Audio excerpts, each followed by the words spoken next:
los servicios que tenemos en FAE, que muchos de ustedes seguro que no lo están utilizando, y yo sí que les animo a que cuando hoy o mañana vuelvan a la empresa, a su oficina, pues hagan un esfuerzo, 5 minutos de dedicarle y que vean todos los servicios que desde FAE le podemos ofrecer. Los servicios jurídicos, la gran mayoría de ustedes les conocen, pero tenemos un departamento de relaciones, de prevención de riesgos laborales, y ustedes gratuitamente pueden pedir ese asesoramiento y esa visita.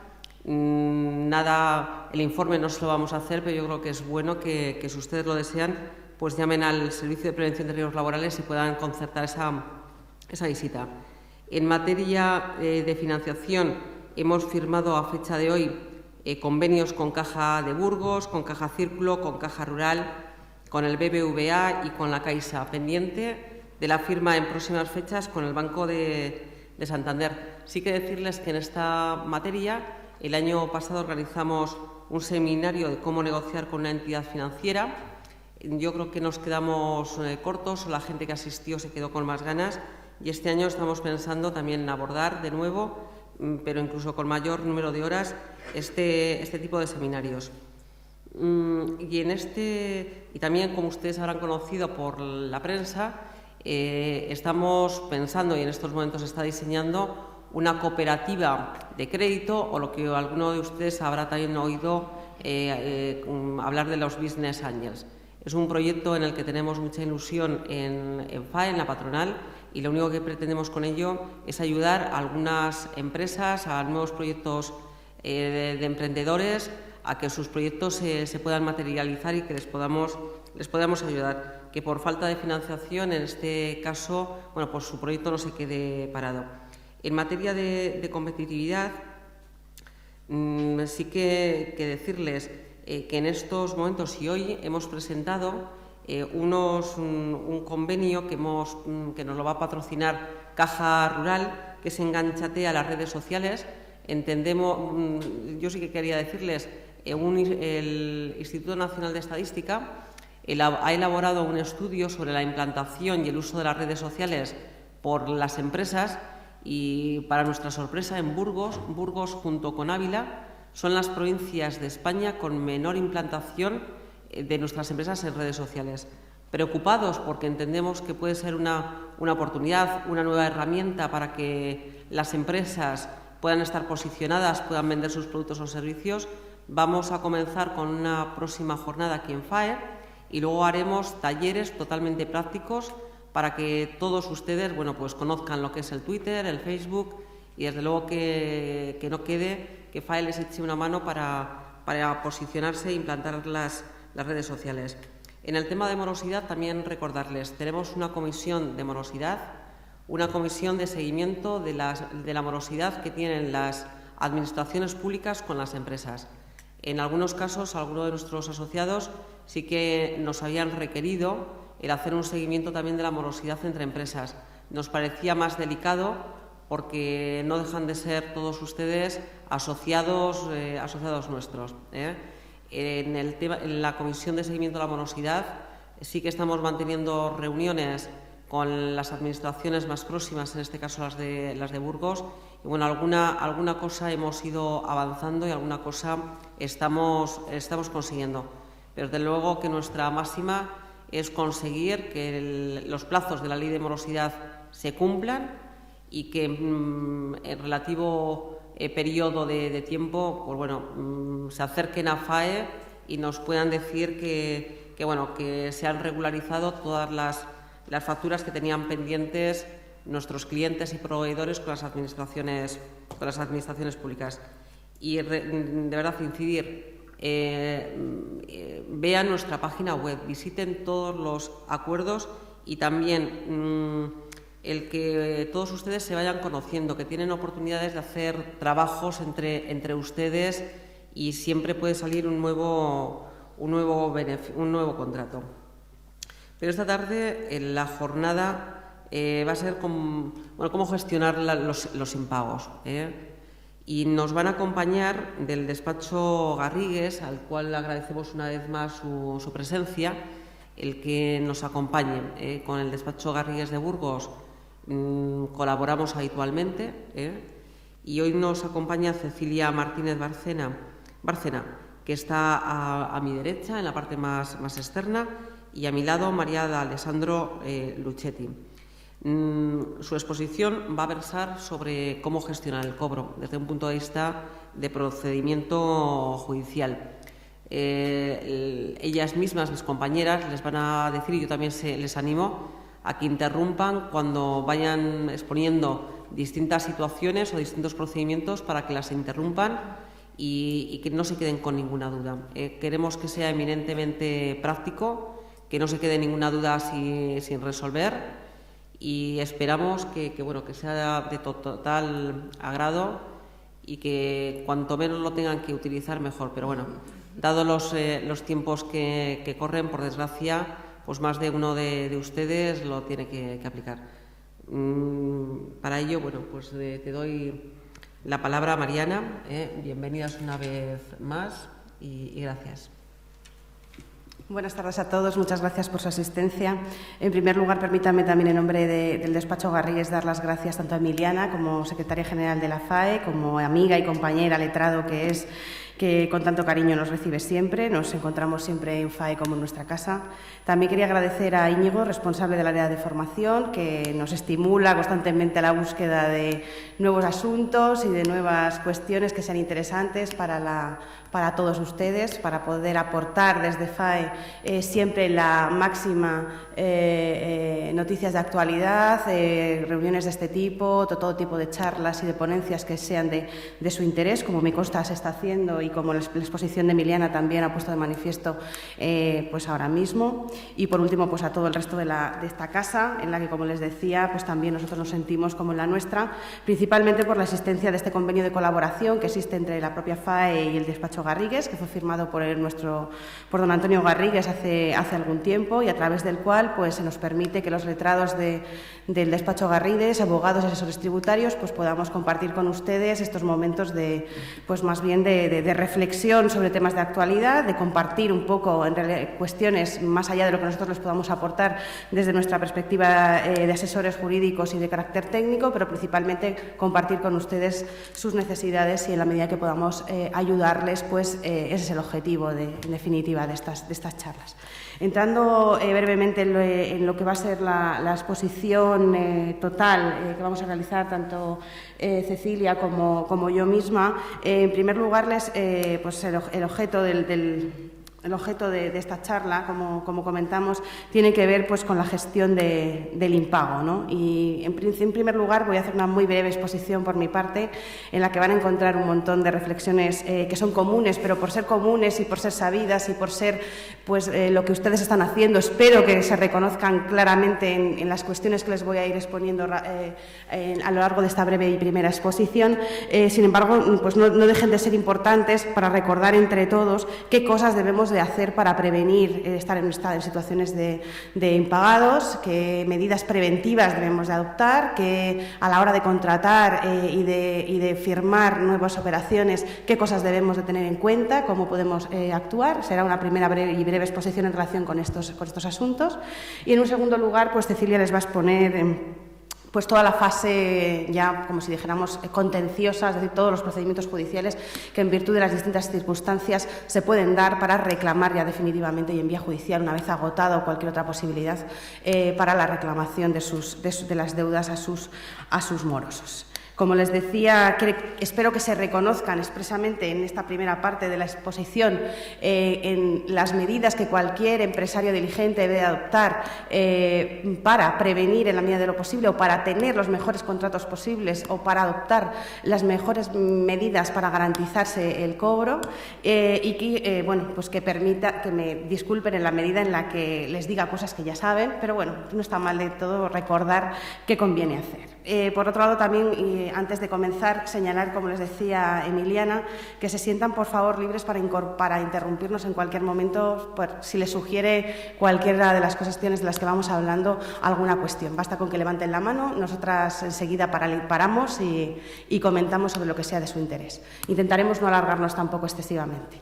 Yo también interrumpiré a Cecilia, seguro, a la luz de los procedimientos judiciales, porque nosotras nos dedicamos a los procedimientos judiciales, con lo cual, pues muchas seguro de las cosas que salgan en su exposición pues pueden dar motivo a comentar algún tipo de cuestión concreta en relación con lo que vayamos hablando. Bueno, entrando en primer lugar, como les comentaba, sobre la diligencia que debe tener cualquier empresario, que debe de ser, yo creo, en este momento potenciada por la propia situación de crisis que estamos todos viviendo, es decir, si en cualquier momento es importante saber con quién se contrata y cómo se contrata, más en el momento actual en el que nos encontramos, en el que tenemos una situación de crisis económica grave, el riesgo de insolvencia y de imposibilidad de pago por parte de nuestros clientes o de las personas con las que realizamos cualquier tipo de relación contractual es cada vez más alta, hay una situación de incertidumbre muy evidente, en este escenario, evidentemente, cualquiera de ustedes, en la diligencia mínima de cualquier empresario, pues realiza una serie de comprobaciones previas respecto de con quién contrata. Yo esto lo sé, no porque yo no contrato, porque yo soy letrado, abogado, pero me lo cuentan ustedes. Cuando ustedes vienen a vernos o cuando hablamos con nuestros clientes, lo que nos manifiestan son las mayores prevenciones que tienen que adoptar constantemente a la hora de contratar con un tercero, y que diligentemente, y para no tener problemas y para no fallar en sus relaciones comerciales, intentan analizar, investigar, conocer y contratar de la mejor manera posible con sus clientes. Porque un problema de impagado puede ser un problema muy grave. Un solo problema puede no ser definitivo, pero una multitud de problemas, o si ya no les digo, si se ven involucrados en algún tipo de problema de insolvencia, de problema concursal, etcétera, puede provocar graves problemas en su tesorería y provocar graves problemas en su empresa. Con lo cual, esto está al orden del día. Entiendo que no les estoy diciendo nada que no estén haciendo cada día y se sientan perfectamente identificados con ello. Por otro lado, también el empresario no puede paralizarse por el miedo del impago, quiero decir, porque si no, entonces ya estamos matando nosotros la empresa, porque si no contrato con nadie porque me van a impagar, quiero decir, pues vámonos todos y no continuamos en el ejercicio de la actividad. Es evidente que no es así. El empresario, por su propia naturaleza y en su actividad de riesgo, como lo es, va a ir adelante, va a querer contratar, va a querer ejercitar, va a querer vender, va a querer realizar nuevos proyectos, va a querer prestar esos servicios, pero lo va a tener que hacer valorando el riesgo del impago adecuadamente. ¿Qué tenemos que hacer? Bueno, pues lo que tenemos que hacer, lo que hacen ustedes con total seguridad, en primer lugar, es estudiar con quién van a contratar, ¿no? ¿Cómo se estudia a la persona con la que voy a contratar? Pues bueno, nosotros apuntamos dos vías, una vía informal de obtención de información, que puede ser el propio mercado, el propio sector, el conocimiento de ustedes, se hablan entre ustedes o se hablan entre las personas de su sector y pueden conocer, atisbar, a conocer qué se dice de una determinada persona, de una determinada empresa en un determinado sector. Normal. Este es el run, Radio Macuto, como podemos decir, de con quién voy a contratar. Pero además también tenemos un conjunto de medios de información formal que se pueden obtener de las personas con las que vamos a contratar, que ustedes conocen sobradamente. Podemos investigar si la persona con la que vamos a contratar está o no en los ficheros de morosos, conocen perfectamente a SNEF, Badescu, si está o no en el RAI. Conocen perfectamente también las posibilidades de investigar a las personas con las que van a contratar a través de la petición de informes a las empresas que se dedican a estas cuestiones. Pues no quiero decir nombres concretos, pero vamos, todos conocemos qué tipos de empresas y qué tipos de informes nos estamos refiriendo. Ahí hay informes de solvencia, se puede tener cierta información sobre el estado de aquellas personas con las que vamos a contratar, pero también podemos recurrir a los registros públicos para tener un conocimiento del estado de una determinada mercantil. Principalmente me refiero a las personas jurídicas, y nos parecía bastante interesante poner encima de la mesa la posibilidad de acudir a algo tan fácil como una nota simple del registro mercantil de una de las empresas con las que voy a contratar. ¿Por qué? Porque en una nota simple del registro mercantil voy a conocer cuál es el capital social de una determinada empresa, con lo cual voy a conocer cuáles son esos fondos propios de los que dispone inicialmente o en función de los cuales está determinando el ejercicio de su actividad. Vamos a poder identificar quiénes son sus administradores, si las personas y sus administradores y sus apoderados, y vamos a poder saber si las personas que se están dirigiendo a nosotros son esas mismas personas o son otras que se están haciendo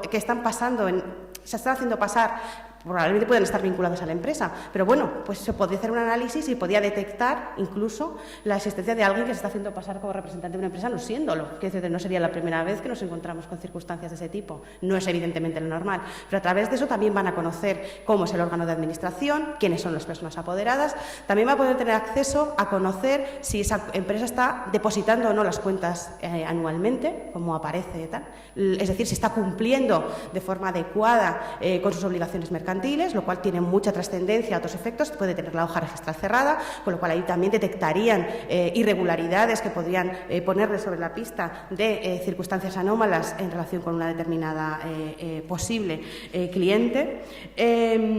Podrán saber la fecha en la que se ha constituido la empresa, si es reciente, si es antigua. También podrán tener alguna pista sobre si forma parte de un grupo de empresas o no. Todas estas son cuestiones relevantes a la hora de contratar, a la hora de saber su solvencia, de poder atisbar cuestiones relacionadas con su eventual solvencia y su funcionamiento y su actual situación, y les podrán ser interesantes a la hora de negociar con ellos para terminar el mejor contrato posible. Si además quieren ser un poco más diligentes y quieren conocer más y tienen capacidad para ello, también pueden conocer las cuentas depositadas en el registro mercantil de cualquiera de estas mercantiles, analizar sus cuentas y tener alguna información adicional en relación con el estado financiero de la mercantil. Todo esto supongo que no les aporta gran cosa, más allá de lo que entiendo que ya hacen en el estudio de los potenciales clientes que pueden, aquellas personas con las que pueden llegar a contratar. Todo esto es interesante, pero el segundo punto es cómo contratamos. Es decir, hemos elegido a este cliente, nos parece bien, además vamos a contratar con él. Habrán escuchado a sus abogados miles de veces decirles lo mismo que les voy a decir yo ahora, lo importante que es documentar adecuadamente las relaciones comerciales. Y esto es muy importante, sobre todo en el ámbito de lo que después vamos a desarrollar, es decir, de cualquier tipo de procedimiento judicial. Nadie contrata pensando que va a tener que demandar, probablemente, evidentemente no estamos en ese ámbito. Todos en gran medida estamos pensando en la buena fe, en el normal desenvolvimiento de las relaciones comerciales, en que todo va a pasar bien, de que todo va a salir bien, de que me va a pagar, de que yo voy a cumplir perfectamente y de que todo va a ir adelante y perfecto. La cuestión es que cuando eso no es así, pues todas estas buenas fes, estas confianzas, todas estas cuestiones se vuelven en nuestra contra en un escenario contencioso. Por eso es tan importante la documentación. La documentación pasa inicialmente por la documentación del propio contrato, si es aplicable a su ámbito de actividad, que claro, hablamos con carácter general, pero que claro, en cada caso concreto y en la actividad de cada una de sus empresas puede ser diferente. Es verdad que legalmente, como tal, el contrato existe, aunque no exista documentadamente. Evidentemente, la voluntad de las partes genera una relación contractual por la mutuo consentimiento en prestarse esos bienes, esos servicios, esas obligaciones de dar y de hacer a las que hace referencia el Código Civil. Es decir, no es necesaria su documentación a efectos de la existencia del propio contrato, pero sí va a ser muy necesario los efectos, por supuesto, probatorios, digo con carácter general, algunos contratos sí que exigen con efectos de verdadero, con carácter necesario su existencia por escrito, pero con carácter general no es así. Pero, como les digo, la prueba de la existencia del contrato, la perfecta delimitación de las obligaciones de una parte y de la otra, la determinación de cuál es el objeto del contrato, cuál es el plazo, cuál es el precio, qué penalizaciones se han pactado para el caso de incumplimiento de alguna de las partes. Todo esto son elementos fundamentales de la relación contractual que no hace falta hacer unos contratos difíciles, ni largos, ni complejos, pero sí claros y en el que todas estas cuestiones queden lo mejor recogidas para, en un escenario, como les digo, posterior de conflicto, todo esto solo ayuda a la parte que ha cumplido. Yo me río muchas veces con esto que les digo de documentar, porque en mi propia familia, mi suegro, que es empresario y que está en un ámbito de actividad en el que no se suele documentar las cosas, me dice, claro, Mariana, es que así no hago negocios con nadie. Primero, porque si quiero documentar todo me van a decir que estoy desconfiando, que no quiero, que bueno, es que no te fías de mí, o este tipo de comentarios. Aquí las cosas se hacen dándose la mano, todavía hay sectores de actividad en el que la gente las cosas se hacen dándose la mano y además el sector ya se encarga de expulsar a aquellos que son incumplidores. Pues te puede pasar que el primer incumplimiento y a lo mejor el último de esa persona seas tú, fíjate, y te has quedado con tu moroso y con tu deuda por no haber hecho las cosas bien. Y además te verás con situaciones de dificultades en un momento dado, en el momento que tengas que defender la cuestión en un procedimiento judicial. Y además, quien tiene intención de cumplir, no podrá, yo creo que no es razonable en el día de hoy que nadie pueda argumentar en esa línea para no querer hacer las cosas bien. Hacer las cosas bien siempre es garantía de cumplir. Es un argumento que tiene, pues yo creo que las patas cortas y que se debe de rehuir y se puede repeler con bastante tranquilidad por parte de todos nosotros. Sí.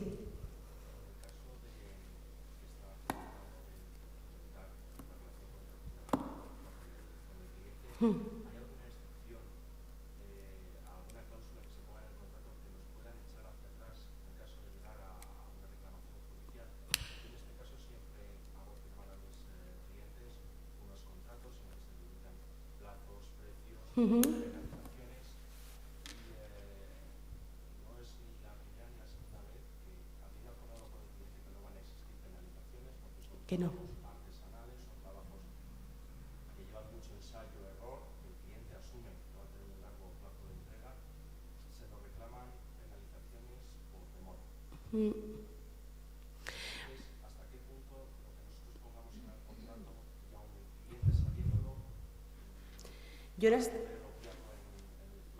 Yo en este escenario en el que tú planteas la existencia de una cláusula que expresamente habla de que puedes poner un plazo, entiendo que puedes poner algún plazo o no poner ninguno, ¿no? Ahí vamos pero que la otra parte valora de entrada que tú no te estás comprometiendo a ningún plazo como consecuencia de estas cuestiones. El plazo, cuando no está pactado ningún plazo, pues la cuestión es que tampoco puedes estar eternamente esperando, ¿no? a la entrega del bien que tú has adquirido. Con lo cual vamos a entrar siempre en un aspecto de cierta razonabilidad en el plazo y en la explicación de los motivos que te llevan a ti a entregar en un determinado momento y a la diligencia que tú tienes como hacedor de la cosa o del bien para entregar en el menor plazo posible y para satisfacer siempre las necesidades de la otra parte. Desde luego, esa renuncia y esas advertencias tienen un peso contractual muy grande. Entonces, y que deberían de ser valoradas en el contexto de lo que estamos hablando, de la razonabilidad en tu cumplimiento como hacedor de la prestación respecto del derecho a la otra parte de recibir la cosa y de pagar el precio correspondiente. Yo creo que son el hecho incluso de la renuncia como tal a ningún tipo de penalización es un acto de disponibilidad perfectamente recogible en un contrato y perfectamente alegable en juicio. O sea, me parece correcto. Lo que sí que también te digo es que se valorará, al no existir un plazo exacto, se valorará la razonabilidad en los plazos que se deben de manejar a la hora de cumplir con esa obligación.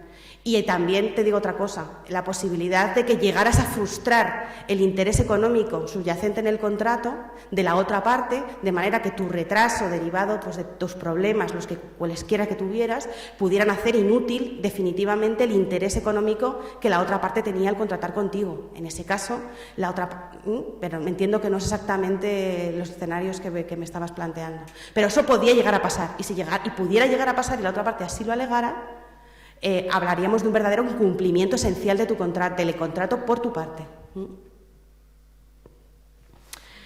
Bueno, el contrato, pero es que el contrato es una cosa viva, entonces también hay que documentar lo que pasa luego, porque en un momento dado a veces las cosas no salen perfectas como nosotros hemos decidido o como hemos inicialmente realizado. Esto es lo que da muchas veces lugar a problemas, es que luego pasan cosas, es que luego acordamos otras cosas, es que no vamos el contrato respecto de una serie de circunstancias. En la mejor medida en que tengamos todo eso documentado, mejor posibilidades vamos a tener de defendernos en un procedimiento judicial.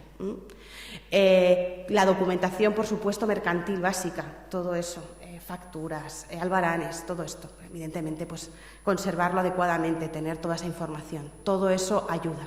Como les decía, de la buena fe, de la confianza legítima en que yo pensé, es que yo entendí, es que me dijeron, es que yo me confiaba en este señor, es que tal, de todo eso están los juzgados llenos y frustraciones acumuladas de toda la gente que simplemente confió en la buena fe, porque luego hay que demostrar las cosas. El procedimiento judicial está fundamentado en la prueba y las pruebas, pues con mayor peso, siempre las pruebas documentales por encima de los meros testimonios, que no es que el testimonio no sea prueba, que también lo es, pero bueno, no sería la primera vez que cualquier magistrado de nuestra ciudad te dice, bueno, pídame las testificales que quiera, pero ya sabe el valor probatorio que le doy yo a los que vengan por aquí a contar nada. Bueno.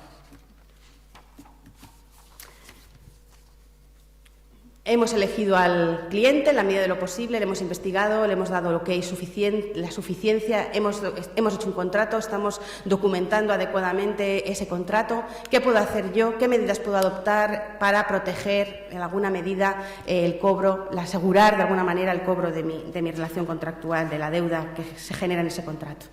Como saben ustedes, el Código Civil lo que establece es un principio de responsabilidad patrimonial universal que dice que el deudor responde de todas sus deudas con sus bienes presentes y futuros. A la cárcel no va, eso ya lo saben, ¿no?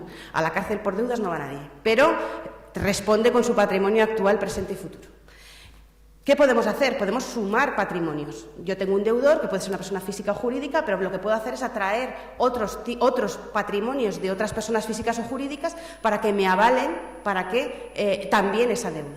Esos avales, a través de la fianza civil ordinaria, lo que hacen es incorporar más patrimonios, es decir, que otra persona física o jurídica distinta de quien es el inicialmente deudor también responda con todos sus bienes de esa deuda, a través del aval personal. Sería interesante que además respondiera solidariamente, es decir, que te puedas dirigir directamente contra esa otra persona y por la totalidad de la deuda, sin tener que esperar a que tu deudor principal sea el que te ha incumplido. Es decir, que puedas sumar patrimonios además al mismo nivel, sin que haya beneficios de división o de exclusión. Pues una fianza y además que esa fianza sea solidaria. Claro, la virtualidad práctica de esto depende de lo solvente que sea el avalista, porque si nos tenemos un avalista que no tiene nada, pues evidentemente no estamos sumando patrimonios, no estamos incrementando en nada la garantía que tenemos de la propia responsabilidad patrimonial universal que tiene nuestro deudor. Pero esta fianza, la fianza civil ordinaria, es una fianza accesoria. Quiere decir que está vinculada al contrato. A ese contrato. Quiero decir que si el avalista, si te diriges contra el avalista y tú por el motivo que haya sido, pues imagínate que tú incumpliste parcialmente tu contrato, no te quieren pagar nada, pues es que ese avalista va a poder utilizar contra ti las mismas excepciones, los mismos motivos de oposición al pago que tenía el deudor principal, porque las deudas, o sea, la posición del avalista es accesoria y va con la relación contractual inicial.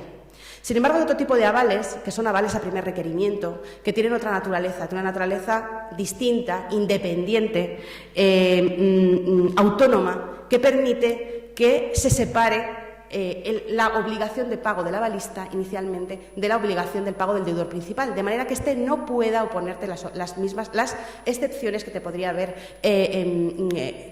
plantear tu deudor principal. Esto es muy interesante porque obliga a pagar. Yo utilizo el aval a primer requerimiento y el avalista a primer requerimiento paga y luego ya me discute. Luego ya me discutirá que sí, que es que usted además es que no. Pero no me discute y después decidimos si me paga, sino usted me paga por delante y después discutimos sobre la existencia de algún tipo de problema en la relación jurídica subyacente. ¿Vale? Es interesante el aval a primer requerimiento. Lo es en las relaciones jurídicas normales de andar por casa, como si dijéramos, y lo es en las operaciones internacionales a las que les haré una brevísima referencia al final de esta exposición. También podemos hacer otra cosa. Podemos hacer que nuestro deudor, que nos responde con todo su patrimonio y con todos sus bienes presentes y futuros, guarde alguno de sus bienes para pagar mi deuda, expresamente. Es decir, que un determinado bien inmueble, a través de una garantía hipotecaria, unos determinados bienes muebles que quedan en mi posesión, queden determinadamente, como si dijéramos, ahí encapsulados para responder de mi deuda. ¿Vale? Ahí tenemos pues, la constitución de hipotecas, la constitución de prendas sobre bienes muebles, la pignoración de determinados saldos, una devolución de Hacienda, una subvención, determinados pagos de terceros que pudieran quedar ahí encapsulados, como digo, protegidos y directamente vinculados para el pago de mi obligación. Ahí sí que es interesante que cuando haya pagos, por ejemplo, de Hacienda, subvenciones, la cuenta en la cual se va a venir a nuestro deudor esa devolución de Hacienda, esa subvención o ese pago de tercero, sea una cuenta mancomunada, es decir, que dispongamos los dos conjuntamente de ella. ¿Por qué? Porque yo la cesión de ese crédito, la pignoración de ese crédito contra Hacienda o contra una subvención pública no tiene efectos. No tiene efectos porque Hacienda o o en los casos de entidades públicas, ellos no se entienden como cedidos en el ámbito normal de la cesión de créditos. Entonces, este tipo de operaciones requiere que la forma en la que nosotros nos aseguramos de que cuando nuestro deudor reciba ese dinero esté a nuestra disposición también es a través de la constitución de una cuenta mancomunada. Esta es una cosa interesante que se puede hacer y que además es la única forma de asegurarse de que esas entradas de dinero van a estar vinculadas al pago de nuestra deuda. Hay hipotecas de máximo, hay hipotecas cambiarias, hay multitud de instrumentos en los que no tengo ni tiempo, ni tampoco creo que sea el objeto, porque el objeto principal va a venir después, pero hay distintas otras operaciones que nos pueden servir para obtener garantías. Instrumentos mercantiles, evidentemente existen instrumentos mercantiles que nos dan la posibilidad de acceder a determinados procedimientos judiciales con posterioridad y que están muy bien, que además los podemos negociar y que tenemos muchas otras posibilidades.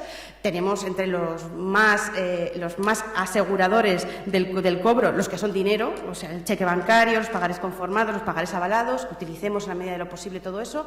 Ya sabemos la dificultad de la obtención por parte de nuestros deudores de determinado tipo de instrumentos mercantiles, pero cuanto mayor aseguramiento, pues más fácil para nosotros, evidentemente, cobrar.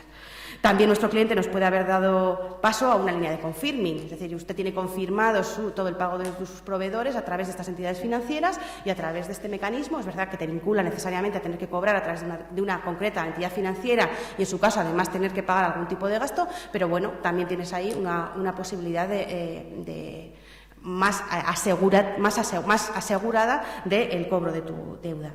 Tú también mismo puedes haber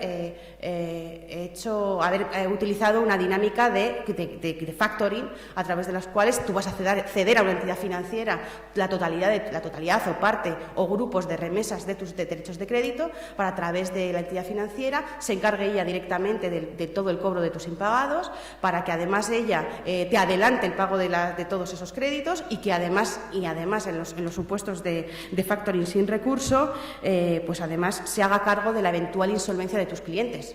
Si puedes y además puedes pagarlo, pues está bien. Utilizamos las líneas de factoring, estupendo. Léanse, por favor, con detalle la letra pequeña de los contratos de factoring. Digo por los problemas que también ocasionan. Otras posibilidades, ya acabo. Puedan introducir cláusulas de reserva de dominio del bien, es decir, que la propiedad, la titularidad del bien no pase a la persona que lo adquiere, sino hasta el momento en que pague el precio. Todas estas cuestiones son interesantes. Mantienes la titularidad del bien hasta el momento del pago como condición suspensiva de la transmisión de la propiedad. Puedes introducir una cláusula de no enajenación de los bienes, que puede tener una naturaleza disuasoria y también puede ir acompañada de algún tipo de cláusula penal. Obtén una carta de compromiso. Las cartas de compromiso normalmente son de las matrices respecto de las filiales habitualmente y no tienen un gran valor jurídico obligatorio como podría tener un aval o una fianza, pero pueden ser interesantes de cara a una negociación o en algunos otros escenarios.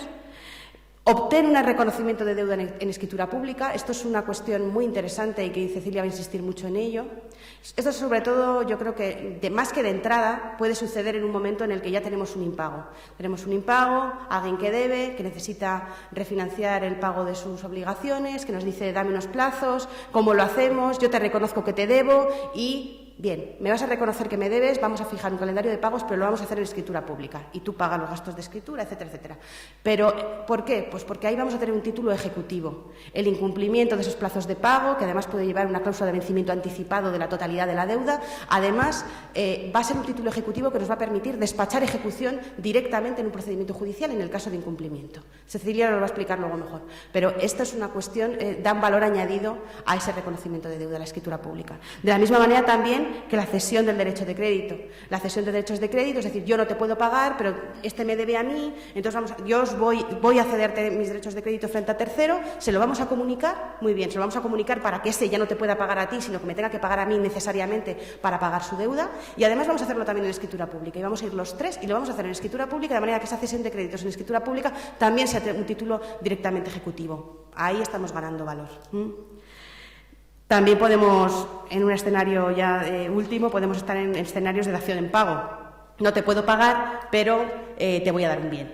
te voy a dar un determinado bien, un bien inmueble, un bien mueble. Es la forma en la que sabemos que muchísima gente en esta situación de liquidez está disponiendo de sus bienes y pagando, no en dinero, sino en otra cosa distinta de la que inicialmente tendría que haber pagado, pero que a nosotros nos puede resolver en determinada situación de necesidad, pues bueno, pues nos puede venir bien para nuestra propia empresa, o bien para transmitir ese bien a un tercero, o bien porque no hay otra forma de cobrar, que en muchas ocasiones es que no hay otra forma de cobrar.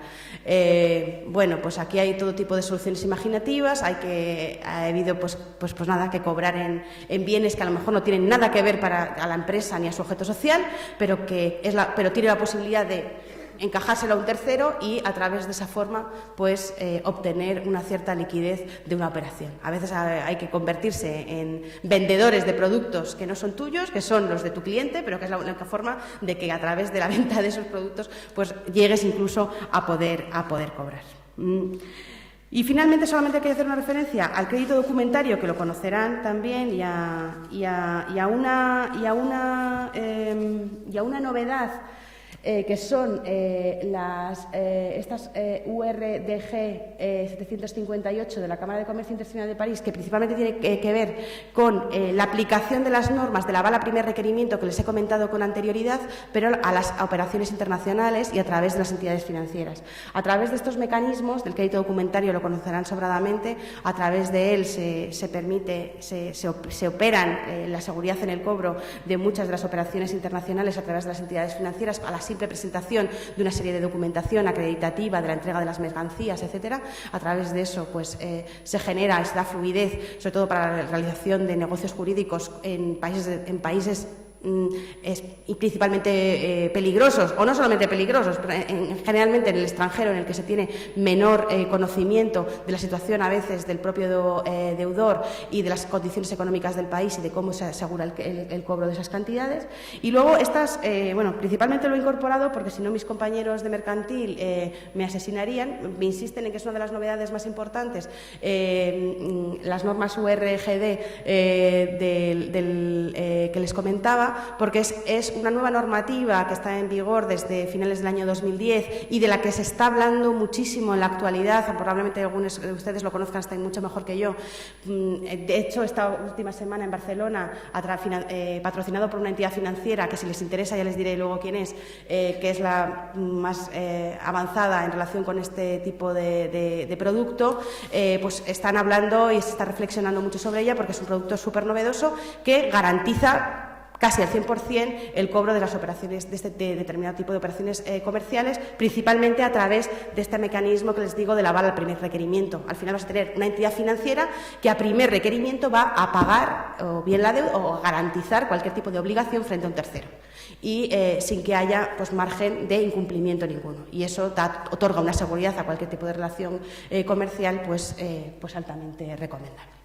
Bueno, sin más, le dejo la palabra a Cecilia y espero que les haya servido los comentarios, y bueno, ahora seguimos hablando de otras muchas cosas. Gracias. Vamos con el monitorio, ¿no? Sí, pero sé un poquito... Si me lo pones entero, como estaba antes. Se ve, pero está pequeñito. Ay, perfecto.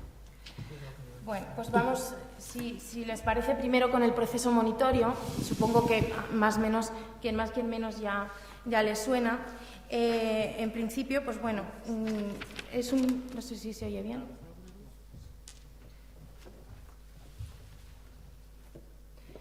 Se ve mejor, ¿verdad? Bien, el proceso monitorio. Bueno, pues es una novedad que introdujo ya la Ley de Enjuiciamiento Civil en el 2000. Y un poco pues por ponernos a la altura de los países de la zona euro, porque ya era un procedimiento establecido en otros países, en Holanda, en Italia, en Francia, en Bélgica, y al principio se configuraba como una manera de dotar en principio a las pequeñas y medianas empresas de un método que fuera más ágil, que fuera más barato y un poco pues más seguro para cobrar rápidamente y de forma pues eficiente, ya digo, un poco más barata, deudas que en principio no van a ser objeto de gran controversia jurídica, es decir, las típicas facturas del suministro que tengo impagado a su vencimiento y que en principio pues, no he recibido ningún tipo de reclamación de efectos de calidad o de cantidad y parece que en principio es un mero problema de morosidad. Digo en principio porque luego, como veremos, el sistema se ha terminado pervirtiendo un poco, ya no es tan fácil, tan sencillo ni tan rápido. Pero bueno, pensado inicialmente para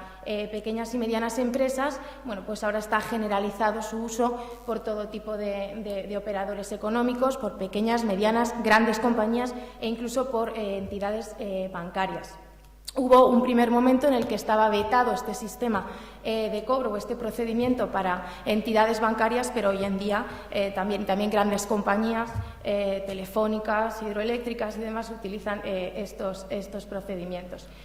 Decimos ahí que es un método eficaz, barato y ágil para reclamar deudas.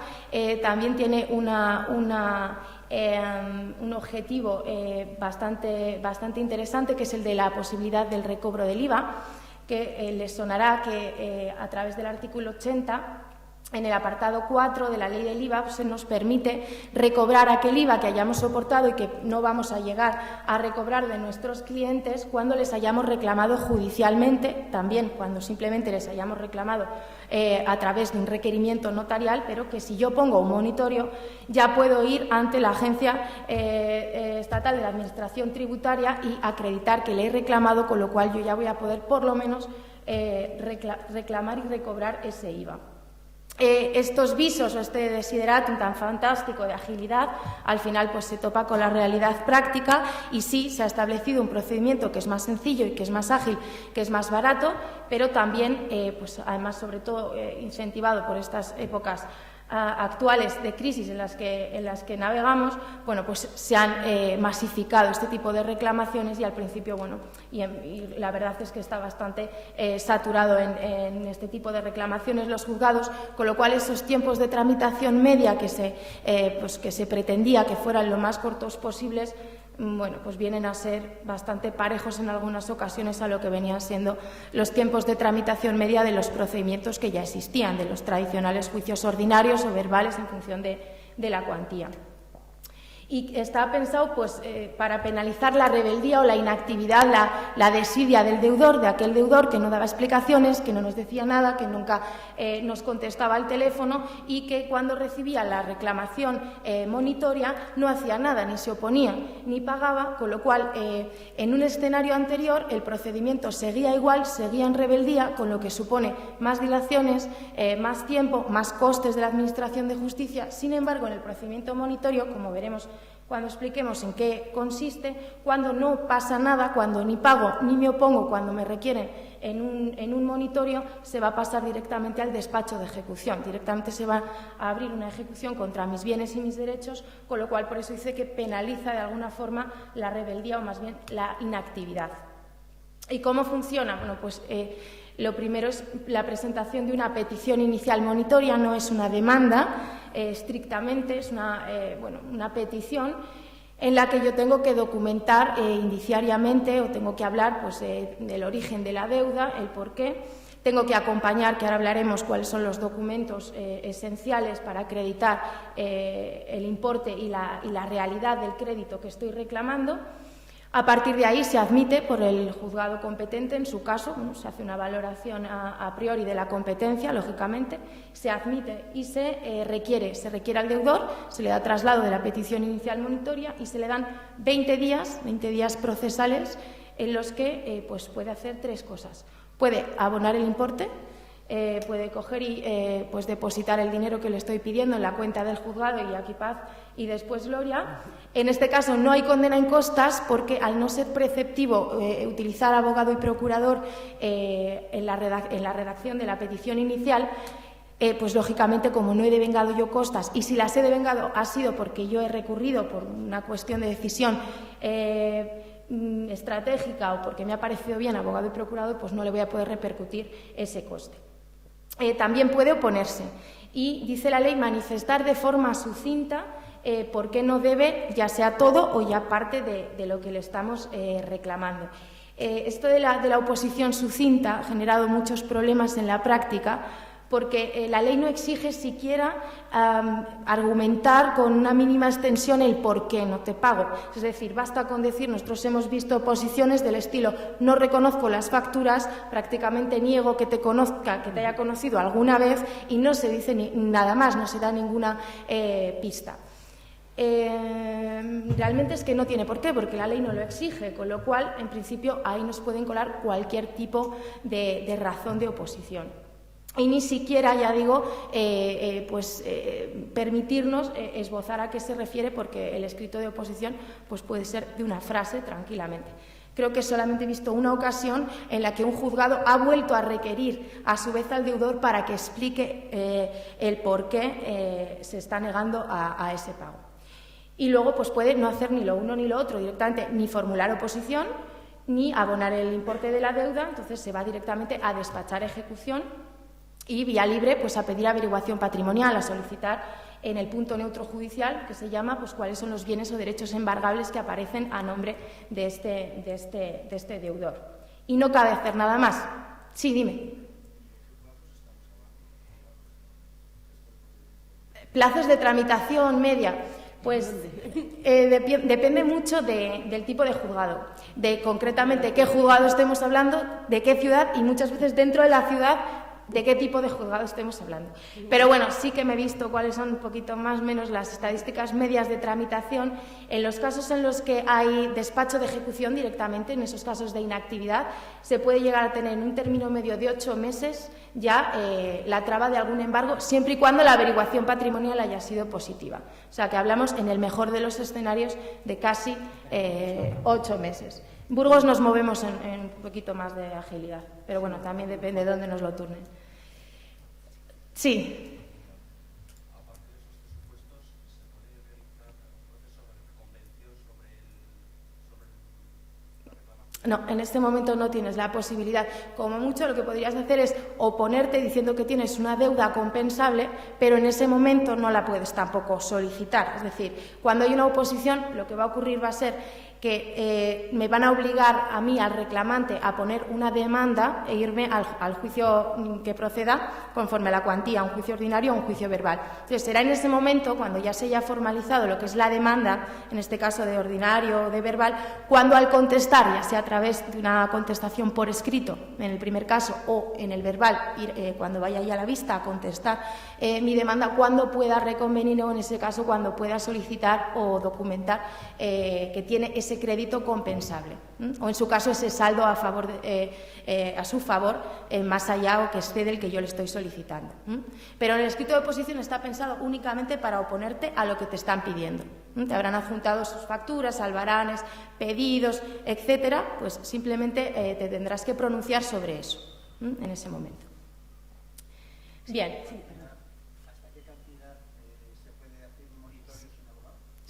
Sin abogado, pues hasta la cantidad de los 900 era. Hoy en día es ilimitada la cuantía, ¿eh? Lo que pasa es que la petición inicial monitoria siempre la puedes hacer sin abogado y procurador, porque la postulación no es necesaria. Es decir, que se puede, es ilimitada la cuantía a reclamar y siempre puedes hacerlo sin abogado y procurador.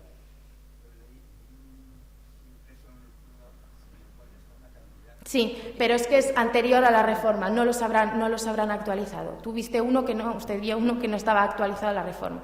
Pero hoy en día, con independencia de que a veces se recurre a solicitar abogado y procurador para las redacciones, pues cuando a lo mejor tiene cierta complejidad la relación comercial, pero cuando es una cuestión de facturas impagadas, sea cual sea la cuantía, existen incluso algunos formularios estandarizados que se pueden cumplimentar, se puede añadir la documentación y no es necesario postulación. Ahora, que sea o no conveniente, pues va a depender de los casos, porque, por ejemplo, para el caso de que no se haga nada y se tenga que ir a la ejecución, para poner la demanda de ejecución sí voy a necesitar abogado y procurador. Para el caso de que se opongan, si tengo que formalizar una demanda de ordinario o tengo que poner una demanda de verbal, sí voy a necesitar abogado y procurador.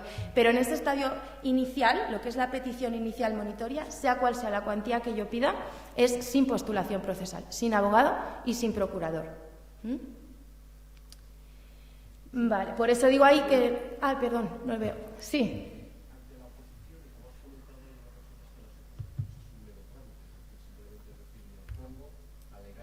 Sí. No, ahí va a depender del control judicial que se haga. Ya te digo que en una única ocasión he visto que se haya devuelto el escrito de oposición y se ha exigido que se explique. Pero es que hay que tener en cuenta que la ley dice que esgrimirá de forma sucinta por qué se opone al pago en todo o en parte. Es decir, no se le exige.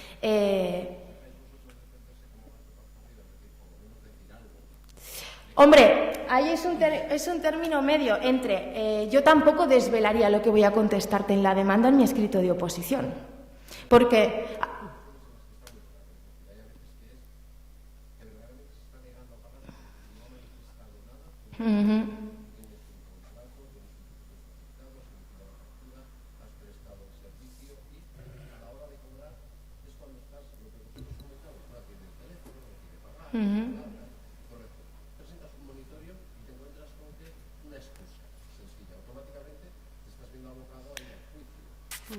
lamentablemente es así. Y además es que tiene fundamento legal de poner cualquier excusa en ese momento, porque desgraciadamente va a tener que ser luego cuando esa excusa la tenga que fundamentar y la tenga que documentar, so pena de que encima tenga que pagar las costas del procedimiento. Esta es la cuestión, que la diferencia, ese tipo de comportamiento se ve luego sancionado como consecuencia del procedimiento posterior. Que tú tienes que continuar en un procedimiento ordinario o en un procedimiento de juicio verbal para obtener una sentencia de condena futura. Evidentemente, no hay mayor requerimiento previo de exigibilidad del cumplimiento que el haber puesto el mismo procedimiento monitorio, y la necesidad de tener que ir a un procedimiento judicial para eso, y la consecuencia jurídica va a ser la condena en costas.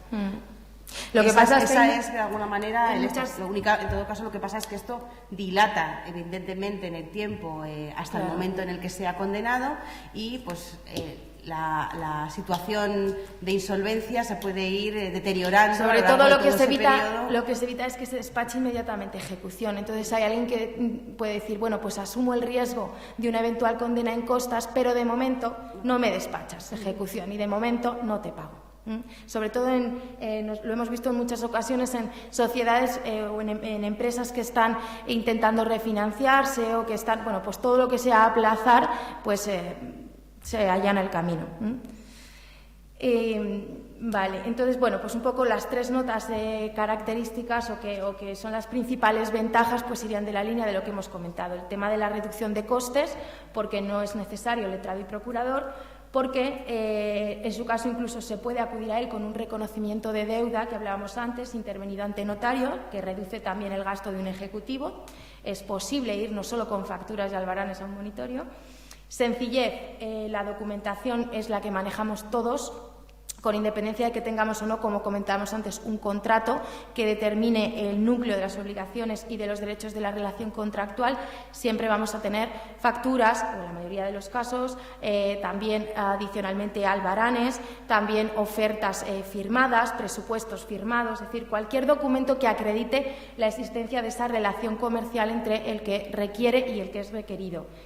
Dice aquí, bueno, también tener... Ay, perdón, que no vi la mano. Dime. Sí. No, un título cambiario no es un título ejecutivo. Luego vamos a comentarlo cuando hablemos del procedimiento cambiario, pero no es un título ejecutivo. Luego vamos a ver expresamente la diferencia. Has hecho un comentario que es interesante. Y en cuanto a la sencillez, eso, la documentación es algo que tenemos todos en el cajón, y en cuanto a la forma, ya decimos que hay una petición más o menos estandarizada que cualquiera puede obtener, y en principio, bueno, pues que no es técnicamente demasiado complejo en ese estadio inicial de la petición inicial. Y en cuanto a la cuantía, como decíamos, pues hoy en día ilimitada, puedo pedir cualquier cantidad. Inconvenientes, los intereses. Como decimos que estamos ante un procedimiento en que yo estoy pidiendo una cantidad que está documentada en facturas, hemos tenido casos en los que los juzgados, al emitir el requerimiento y aun habiendo liquidado nosotros los intereses procedentes, además intereses bastante jugosos de la ley de morosidad, que son unos tipos bastante interesantes, hay juzgados que no han permitido requerir, salvo por el principal, porque han dicho, no, es que ¿con qué título pides intereses? Bueno, pues más título que una ley que me permite solicitarlos. No, pero es que no se ciñe a los documentos, las facturas no me acreditan los intereses, las facturas me acreditan el principal. Y con las mismas se ha despachado se ha requerido únicamente por el principal, con lo cual, pues bueno, ahí la posibilidad o no va a depender también de la casuística de los tribunales. Luego, los supuestos de competencia territorial, bueno, si yo pongo un monitorio, aquí, bueno, también es a veces un poquito complicado ante ese tipo de deudores del cerrojazo que los llamamos, o aquellos desaparecidos, que en principio nosotros pues se solicita o se insta en el domicilio social. La ley permite que sea en cualquier otro sitio en el que se pueda entender que se pueda practicar el requerimiento, es decir, si por lo que sea yo sé que esa persona ha echado la persiana y está operando o está vinculada a otra sociedad y mínimamente puedo acreditar que lo van a poder requerir ahí, bueno, pues en principio también puedo aportarlo como domicilio. ¿Qué ocurre si por lo que sea no se le puede, se practica una diligencia de notificación, va y el funcionario y es negativo? Pues en principio me van a preguntar si tengo otros domicilios alternativos. Tengo la posibilidad siempre de solicitar averiguación por parte del juzgado, que se libre pues, un oficio a tesorería o al punto neutro judicial en el que estamos todos fichados y ahí pueda aparecer algún otro domicilio. Y en el caso de que apareciera en un domicilio que está fuera del partido judicial en el que por lo que sea hemos iniciado el procedimiento, pues me va a obligar a archivarlo en este lugar y irme al partido judicial que corresponda. Se puede preguntar uno, ¿y tengo la carga ilimitada y hasta el fin de los días de instar y de solicitar? Y si este señor no aparece en ningún sitio y no hay ningún otro domicilio alternativo a su nombre, etcétera, etcétera, pues en ese caso, lógicamente, hay otra alternativa que sería llegarle a notificar edictalmente.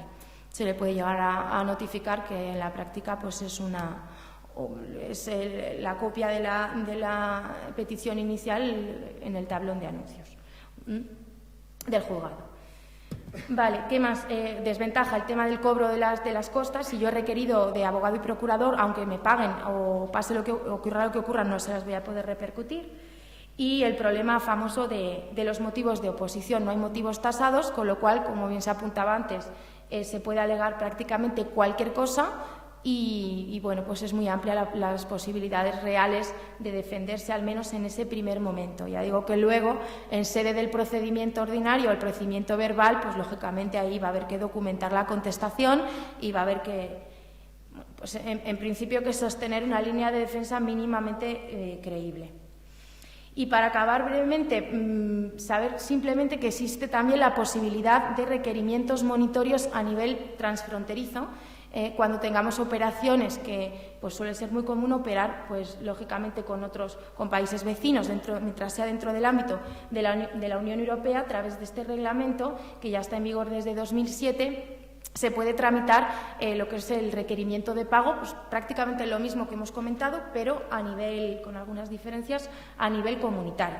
En asuntos transfronterizos, pues cuando una parte está aquí domiciliada y la otra está domiciliada en otro Estado miembro, en un Estado miembro distinto al del órgano jurisdiccional al que yo presento lo que es la solicitud, para reclamarle deudas pecuniarias, o sí, deudas económicas, líquidas, exigibles. Y bueno, aquí hay varias diferencias con respecto a lo que sería el monitorio normal, a nuestro monitorio de casa, porque sobre todo en cuanto a la prueba documental.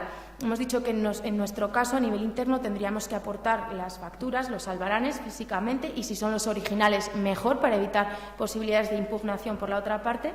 En el caso de un monitorio europeo, pues en esa fiebre casi por agilizar los requerimientos europeos, ni siquiera es necesario aportar la documentación.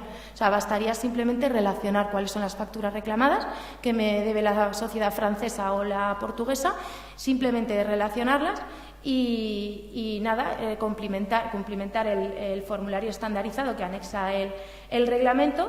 A partir de ahí se va a requerir a través del órgano competente del país receptor, y a partir de ahí se le va a dar un plazo también para pagar de 30 días. Si se opone, ¿qué ocurre? Pues que se va a ir al juicio declarativo que procedería en sede de, en este caso es el reclamante es España, en sede del Estado en el que se inicia el procedimiento, en este caso que correspondería en España. Y si no hace nada y no se opone y no paga y se tiene que ir a ejecución, ese requerimiento de pago se convierte en un título ejecutivo que tiene la misma fuerza que, digamos, pues una sentencia en Francia o una sentencia en Portugal. O sea, aquí en principio se podría ejecutar sin ningún problema, pues por ese principio de reconocimiento de las resoluciones judiciales que tenemos a nivel comunitario.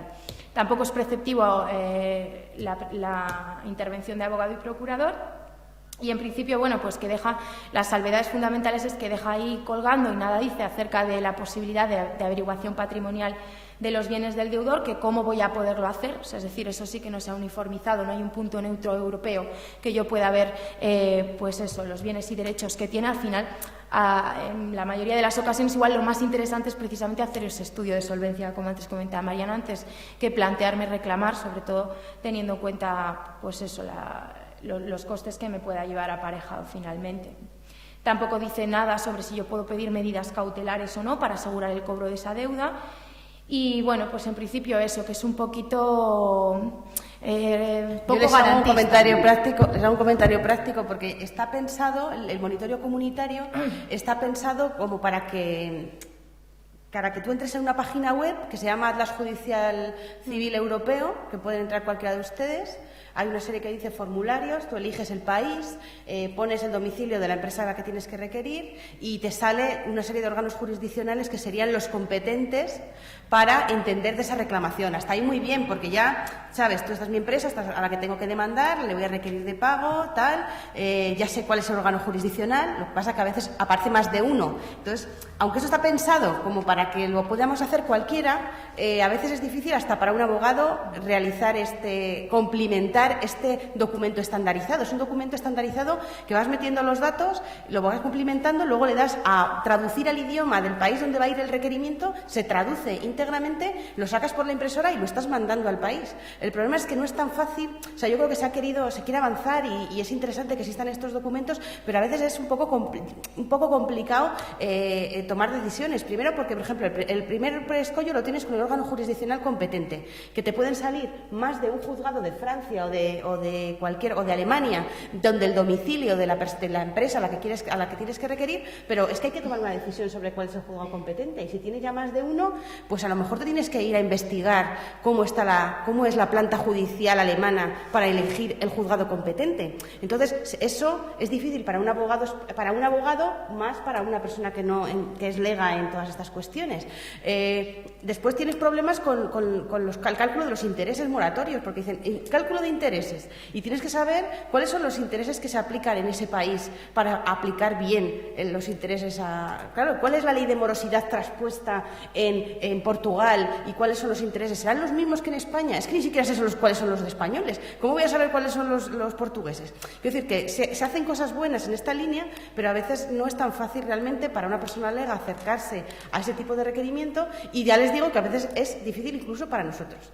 Y la experiencia práctica es pues que depende con quién des, porque hay juzgados comunitarios con unas buenísimas prácticas que te quedas alucinado, porque prácticamente te están contestando el mismo día que les ha llegado, te están mandando un email una señora de no sé qué sitio diciéndote: he recibido su requerimiento europeo de pago, pero no entiendo del todo esta factura y tal, y explíquemelo por favor y tal, y fantástico, y dices: joder, es verdad que la justicia funciona en otros países, y te quedas flipado, o te encuentras con que un señor francés te enumera 8 causas de inadmisión diciendo que ni siquiera la contienda, me llegaba esta misma semana, es que ni la contienda no se entiende transnacional.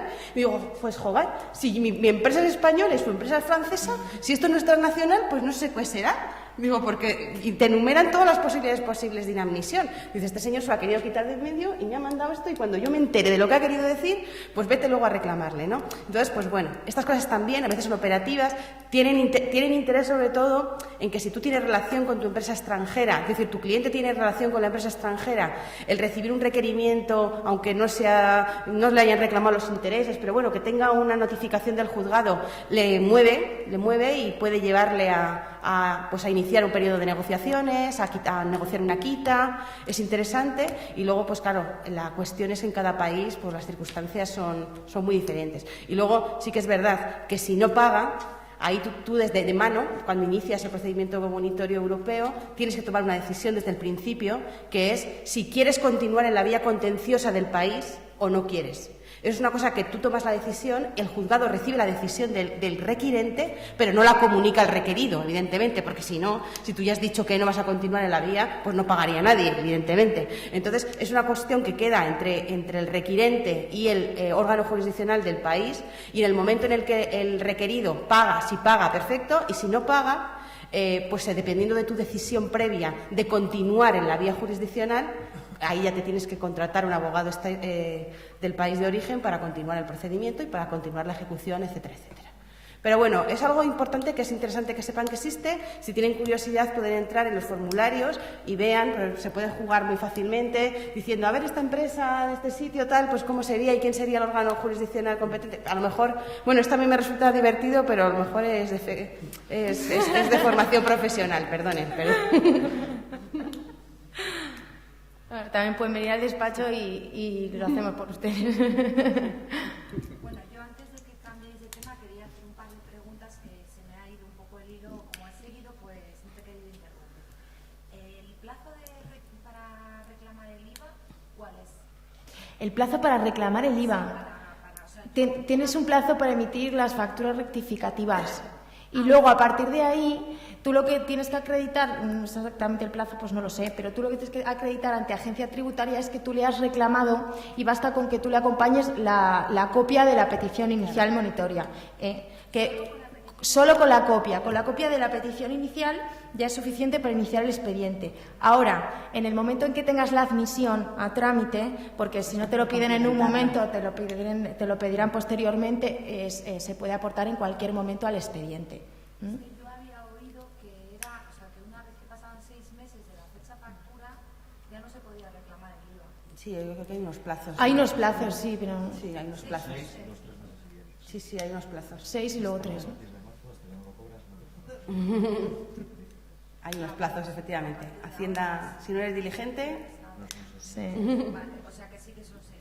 Sí, sí. Sí, nosotros lo que hacemos es, solemos asistir en esos, nosotros no preparamos esas comunicaciones, pero sí que asistimos pues o requerimientos notariales, no hace falta que requieras judicialmente, a veces es más barato hacer un requerimiento notarial. Por ejemplo, para deudas que yo tengo del año pasado ya no hay nada que hacer. Se te puede haber pasado los Se plazos. te habrá pasado seguramente, sí. Sí. Bueno, y otra cosilla que es una pregunta. Es que, bueno, yo, a ver, habláis así un poquito, pues, el lenguaje de derecho. Entonces, bueno, pues te voy a decir en cristiano lo que yo he entendido. O sea, tú haces la petición inicial, haces el monitorio y prácticamente aquí el cliente que se sabe la copla se opone y aquí se opone todo el mundo. El juez acepta todas las oposiciones y entonces ya... A juicio. A procedimiento normal. Entonces, cuando hay juicio es cuando necesitas procurador y abogado. Exacto. Para formalizar la demanda de ordinario. A excepción de cuantías muy... ¿Perdón? En el escrito también. En la petición monitoria, la inicial. No. He entendido, pues eso, que, a ver, después de que se oponga, ¿se va a juicio verbal o escrito? No, o ordinario. Ordinario. Si son dos procedimientos diferentes dependiendo de cuánto estés reclamando, ¿eh? Si es más de 6.000 euros, te vas a un ordinario, y si es menos, a un verbal. Son dos procedimientos diferentes. Cuando vaya al juicio verbal, por ejemplo, necesito un abogado y un procurador. Sí.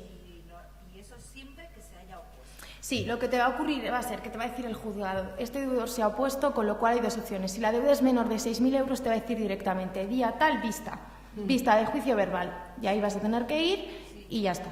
Y en el caso, puedes no ir, Igual yo creo que la deuda es tan pequeña que me cuesta más el tanto que el santo, digo, bueno, pues ahora lo dejas ahí. Ahora bien, si el procedimiento es ordinario, vas a tener un mes para poner la demanda de ordinario, para ir a tu abogado y decirle, prepárame esto, cuando sean cuantías superiores a los 6.000 euros. ¿Qué pasa si dices, pues mira, ya desisto, no quiero ir a un juicio, no me ha funcionado, pero no quiero sentarme en el banquillo, ni sentarlo en el banquillo? Bueno, ahí lo único que te van a imponer las costas de la oposición. de su oposición. Hemos dicho que la petición inicial no necesita abogado y procurador, pero la oposición sí. La ley te obliga a que cuentes con un abogado y con un procurador para oponerte, aunque solo sea para decir me opongo y no decir nada más, pero sí. Entonces, bueno, pues esas costas tampoco son costas excesivas, siempre va a depender de la cuantía, pero bueno, si quieres no poner la demanda, ese es el único riesgo que corres. Pero vamos, que en cualquier momento puedes parar. Una manera de asegurarse, bueno, de asegurarse entre comillas, que la persona que se está... Yo, por ejemplo, vendo suministros profesionales y una vez que hago un albarán, yo pido el DNI, pido el nombre de la persona que se está llevando el material y su firma, y entonces yo tengo, por ejemplo, todos los albaranes firmados. O sea, eso es un documento, o sea, que luego, por ejemplo, si esta persona se opone, yo llego a... O sea, eso es un documento bastante fiable, ¿no?, de que esa persona ha comprado eso y que la oposición... Realmente es el documento que acredita que se ha realizado la prestación. Sí. Sí, porque una factura al fin y al cabo es un principio de prueba y es válido, pero lógicamente si yo recibo una factura y niego que he recibido esos suministros, pues por ejemplo en el caso del cambiario que vamos a hablar ahora se llama falta de provisión de fondos. Yo me puedo negar a pagarte un pagaré que he librado si te acredito que no ha habido una relación causal real subyacente, o sea que yo no he recibido el material o yo me lo has dejado porque a mí no me ha llegado nunca. Ahora, con un albarán firmado,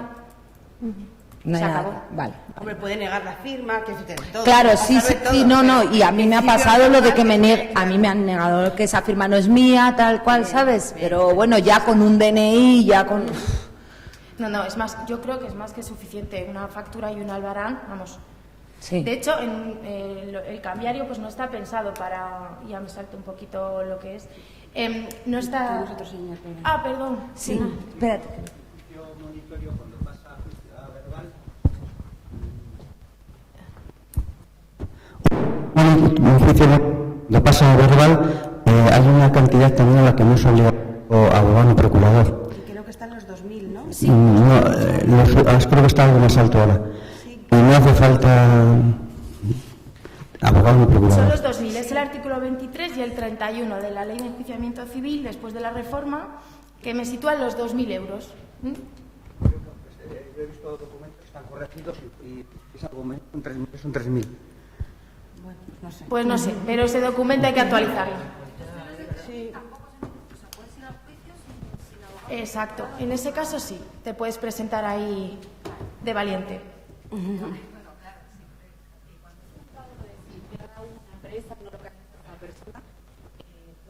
A buscar al administrador, por ejemplo, o sea, porque realmente tú la factura es a nombre de una empresa, entonces la empresa con la que tienes la deuda.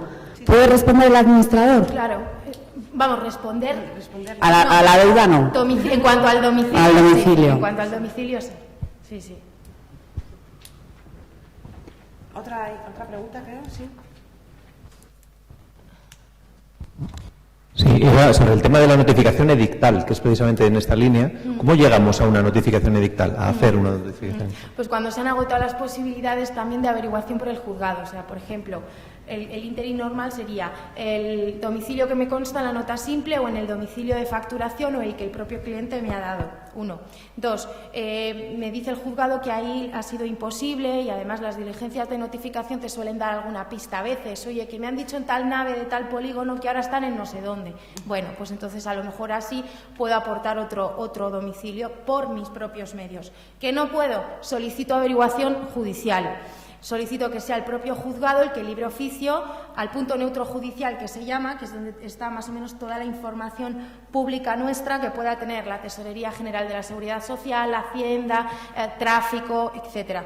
Si ahí no aparece ningún otro domicilio alternativo, pues ahí ya puedo solicitar que, habiendo sido frustrada esa averiguación judicial, se acuerde que sea notificado edictalmente. Necesito una resolución expresa que el juzgado diga allá voy con la notificación edictal y a partir de ahí se le notifica edictalmente. Por eso también hay que ser un poquito estratega en esos casos. Nosotros, pues hasta cierto punto agotamos las posibilidades de... Quiero decirte que al fin y al cabo, si lo terminan notificando edictal, el procedimiento no por eso se va a parar, sino que va a seguir sus trámites, pasarán los 20 días, se le dará por notificado, él no habrá ido a ver al tablón y se despachará a ejecución. Pero no sin antes, ya tengo que agotar esa posibilidad de averiguación por parte del juzgado. También te puede ocurrir que averigüe el juzgado y que resulte que el domicilio alternativo está fuera de ese partido judicial. A partir de ahí te va a decir el juzgado que hasta aquí hemos llegado y que lo pongas en el juzgado competente. Entonces, a veces dilata un poquillo el procedimiento. Los morosos profesionales se dedican a esto, a dilatar los procedimientos, a poner todo tipo de presta, desaparecer, pues lo que ustedes saben. Si hay gente que...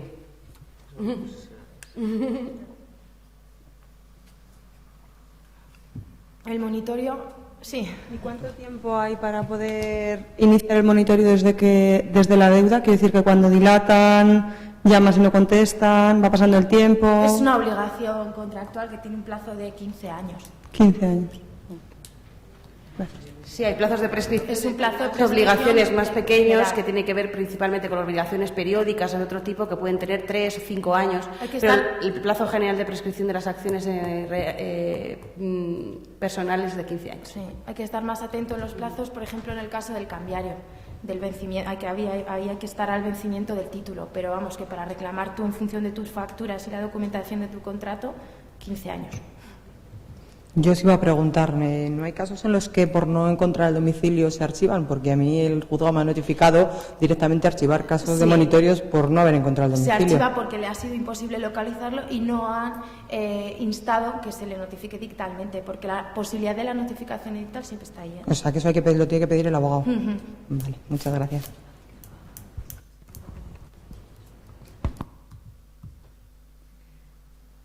Pues si os parece, seguimos un poco con el tema del cambiario. Pues está especialmente previsto para hacer ejecutivas deudas a través de letras de cambio, pagarés, cheques que yo he presentado al cobro, al vencimiento y me han sido impagados.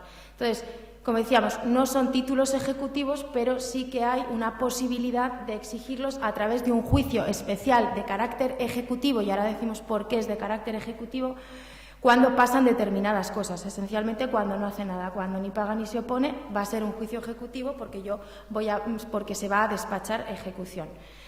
¿Qué ventajas tiene? Bueno, las fundamentales, pues, o a veces un poco teóricas, el embargo preventivo, porque en el momento en el que se requiere de pago al deudor, se va a ordenar el embargo preventivo, el inmediato embargo preventivo de sus bienes y derechos por la cuantía por la que se ha despachado de ejecución, que va a ser pues por el importe de lo que yo haya pedido, que será el importe del principal, del pagar en cuestión, del cheque en cuestión, de la letra de cambio, los intereses y los gastos bancarios. Los gastos bancarios estrictamente de comisiones por devolución. Luego vemos qué tipo de gastos puedo pedir y cuáles no. Facilidad probatoria, ¿por qué? Porque de alguna forma el ser yo tenedor legítimo de un cheque, de un pagaré o de una letra de cambio, fundamentalmente vamos a hablar de pagarés, que yo creo que es el que está más extendido, el ser yo titular legítimo pues ya es un principio de prueba. Entonces de alguna forma se invierte y la otra persona es la que tiene que probar por qué no me ha pagado ese título al vencimiento, que no deja de ser un reconocimiento de deuda. Yo tengo un pagaré, tengo ahí una promesa pura, simple, de pagarme una cantidad a una fecha determinada, con lo cual pues ya es un principio de prueba muy interesante. Por eso sí interesa documentar de esta forma las deudas, en la medida que nuestros propios clientes pues pasen por ello. En cuanto al embargo preventivo, ¿qué inconvenientes nos suele dar en la práctica? Porque, bueno, pues que está muy bien que yo pueda embargar preventivamente ya a alguien, ya simple y llanamente porque no me haya pagado un título, pero claro, tengo que saber qué bienes y derechos tiene. Entonces, si yo he podido hacer una averiguación patrimonial, pues está muy bien. Si tiene bienes y derechos públicos o yo los he podido ver registrados en el registro de la propiedad, etcétera, pues ya la propia demanda puedo decir, y tiene una finca en tal o un chalet en Albacete.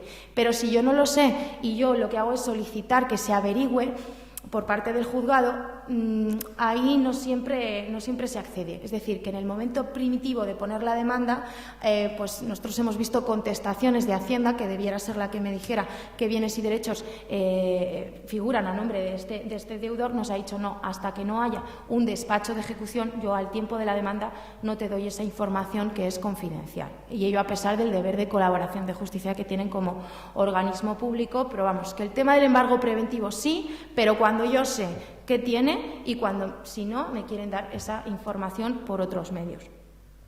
Y no hay que confundir que yo pueda usar el procedimiento cambiario con ver que es la única manera de hacer efectivo un título que me han impagado, porque yo igualmente puedo ir a un procedimiento ordinario, a un verbal, dependiendo de la cuantía.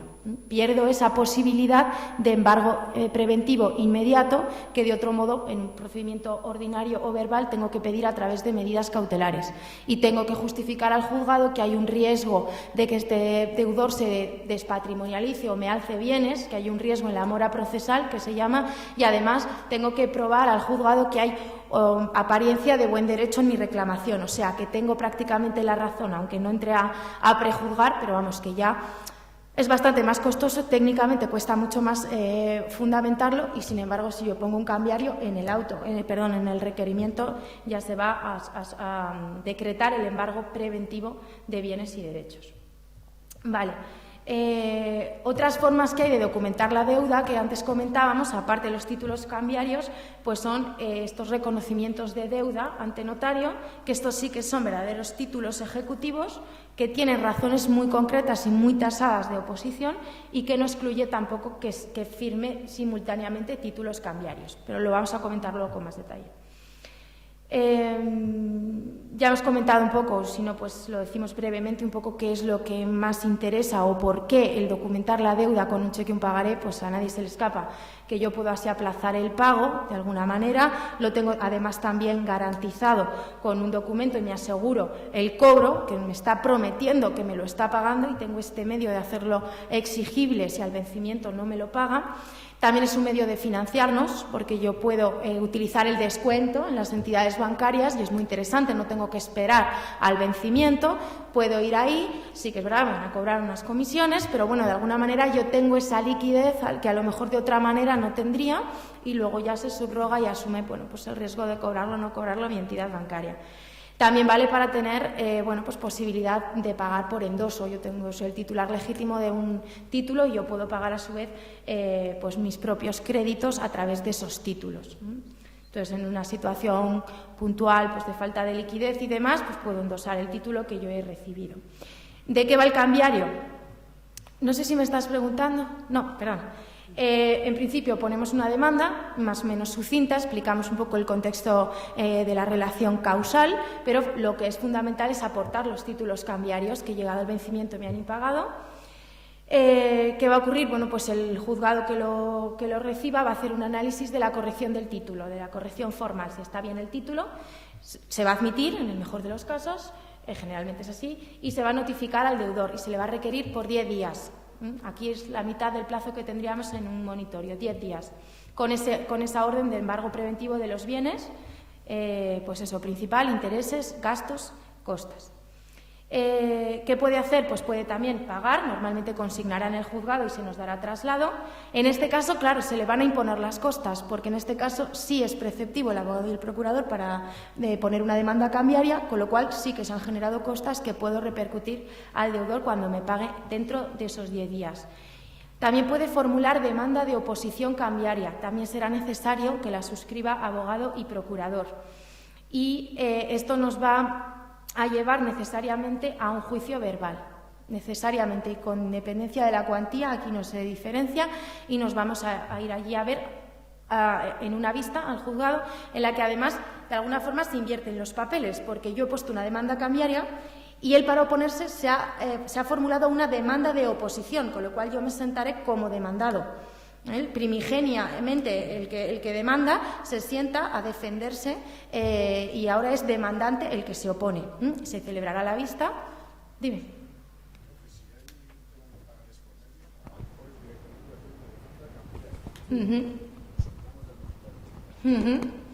Te reporta esas ventajas, te reporta las ventajas con las salvedades que hemos comentado del embargo preventivo inmediato. El plazo para pagar es menos, es la mitad. Las razones de oposición están tasadas en este caso, aunque también hay algunas salvedades que vamos a comentar en cuanto a las razones de oposición, pero en principio ya no es ese escrito genérico de me opongo, sino que ya te va a obligar a formalizar una demanda de oposición. Pues el tiempo es prácticamente parecido, es prácticamente parecido. Pero vamos, en el término de menos de un año hemos llegado a tener ya sentencias de resoluciones de cuando se ha ido a juicio, o sea, el camino más largo, cuando se ha tenido que ir a juicio, en menos de un año hemos tenido. Además, una vez que se celebra la vista, la sentencia tiene que estar en 10 días. Ese es el plazo legal y se viene respetando, se viene respetando. En este caso sí que es bastante expeditivo. Y bueno, las razones están tasadas, se pueden oponer por razones puramente que tengan que ver con el título, con el papel. Él analiza el papel y dice pues que esa declaración cambiaria, que esa firma no es la suya, que él no lo endosó, que hay falta de legitimación porque lo ha firmado alguien sin, por ejemplo, yo he demandado a la sociedad que teóricamente me ha endosado o me ha librado ese pagaré y resulta que ha firmado alguien sin contemplatio domini, sin ese PP, sin ese por poderes y de alguna forma pues se ha vinculado, se ha terminado obligando a la persona física. Quiero decirte que es por cuestiones puras que puedan aparecer en el título. Que ya te he pagado, lógicamente, es una razón contundente para oponerme y fundamentalmente esas. Y luego hay otro tipo de excepciones, pero que son las que tienen que ver ya no con el papel, sino con la relación personal.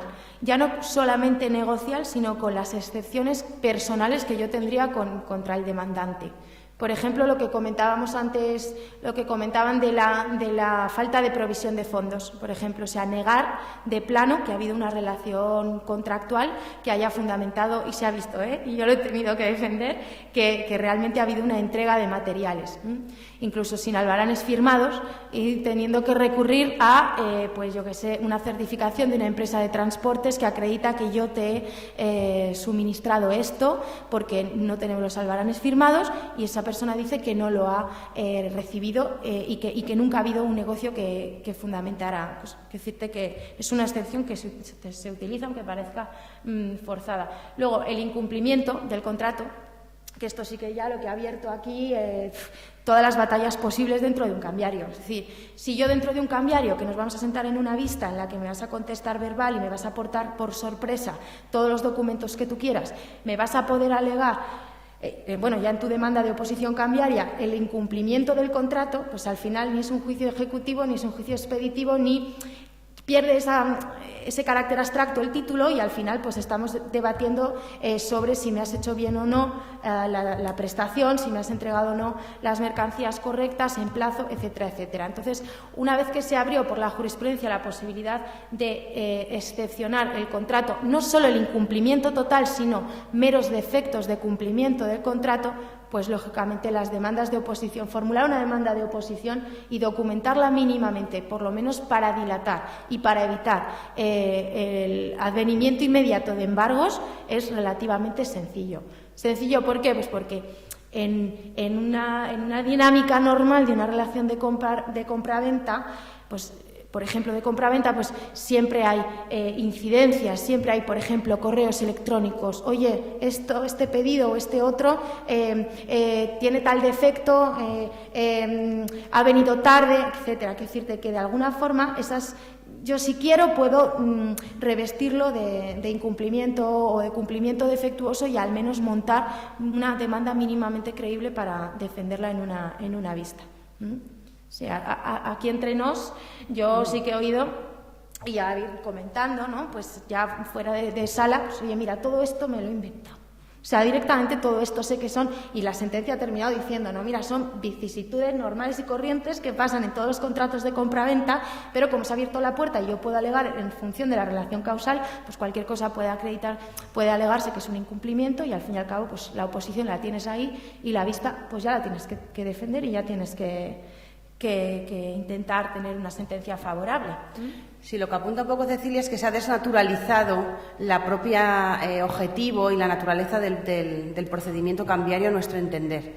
Desde el momento en el que se intentaba que a través de la ejecución de un título, que en definitiva es un reconocimiento de una deuda y una obligación de pago en un instrumento mercantil que se podía ejecutar directamente a través de un procedimiento judicial y en el que los motivos de oposición estaban muy tasados y había cosas que no se podían oponer en ese escenario, sin perjuicio de que tú ejercitaras luego tus acciones en cualquier otro lugar, pues se ha desnaturalizado en la entrada, y esto ha sido una labor jurisprudencial que fue abriendo cada vez más a los motivos que el ejecutado cambiario puede alegar para oponerse a la ejecución. Entonces, al abrirse a cualquier tipo de cuestión, pues la cuestión es que pues en este momento nos estamos enfrentando a las mismas cuestiones que se podrían plantear en un procedimiento ordinario, pero en un procedimiento verbal que, desde nuestro punto de vista, tiene muchas menos garantías para el ejecutante. Entonces, en determinados momentos, nos decía el compañero de allá atrás, dice, entonces, en un voy a un cambiario. Pues sí, lo suyo es ir a un cambiario, pero en determinados escenarios de excesiva complejidad, en el que tú tengas una cuantía muy amplia, en el que tengas en el que prevés unos motivos de oposición realmente, incluso en alguna medida, fundados, pues a lo mejor tienes que ir a un ordinario. Estas son cosas que hay que plantearse seriamente con el abogado, porque en un procedimiento verbal, simplemente para que lo entiendan ustedes, en el procedimiento verbal él va a haber planteado su oposición, tú vas a ir al procedimiento, pero es un procedimiento que es en una sola vista, en el que se contesta verbalmente, se practica toda la prueba en un solo momento, con muchísima más una naturaleza mucho más rápida, mucho más expeditiva. El propio juez hasta entiende el procedimiento como de menor importancia por su propia naturaleza, porque recordemos que el juicio verbal está previsto inicialmente con carácter general para los procedimientos de más de cuantía inferior a 6.000 euros, y tú te puedes estar jugando 200, 300, 1 millón de euros en pagarés, y se te están oponiendo y lo vas a dilucidar dentro de un juicio verbal, cuando en un procedimiento ordinario los tiempos son muy diferentes, las garantías son mucho mayores, porque tienes una primera audiencia previa en la que se ha discutido hasta con muchísima más precisión todas las cuestiones probatorias, y luego vas a un juicio,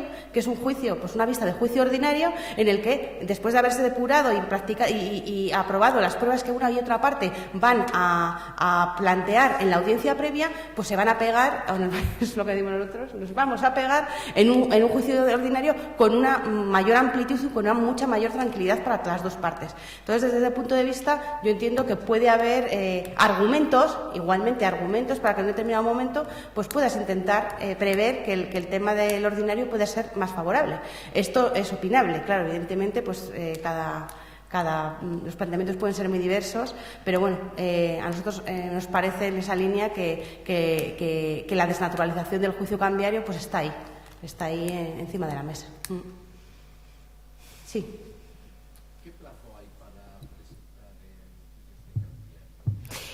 Ahí depende. Si ejercitas la acción cambiaria directa, o sea, si es directamente contra quien te emite el pagaré, tienes 3 años desde el vencimiento. Y si es la de regreso, o sea, es contra la persona que te la ha endosado y demás obligados cambiarios, ahí es 1 año desde el vencimiento. Y el monitorio tienes un plazo de 15 años, porque es el plazo general. En principio es un plazo contractual, con lo cual que en principio son 15 años. Es el plazo de prescripción general de las acciones. Es decir, que bueno, que está bien pensado. Si yo me he guardado en el cajón y se me ha pasado y se me ha extinguido la acción cambiaria, pues siempre tengo la posibilidad, porque además un documento cambiario no va a dejar de ser un documento, un reconocimiento de deuda. Nosotros hemos fundado o hemos presentado demandas monitorias, aportando también, si les tengo, por lo que sea los tengo, y no los he presentado al cobro, por lo que sea se me ha pasado el plazo para instar el cambiario, pues los acompaño como reconocimiento de deuda. No deja de ser indiciario de que te deben, que te hayan emitido un pagaré, ¿no? Lógicamente.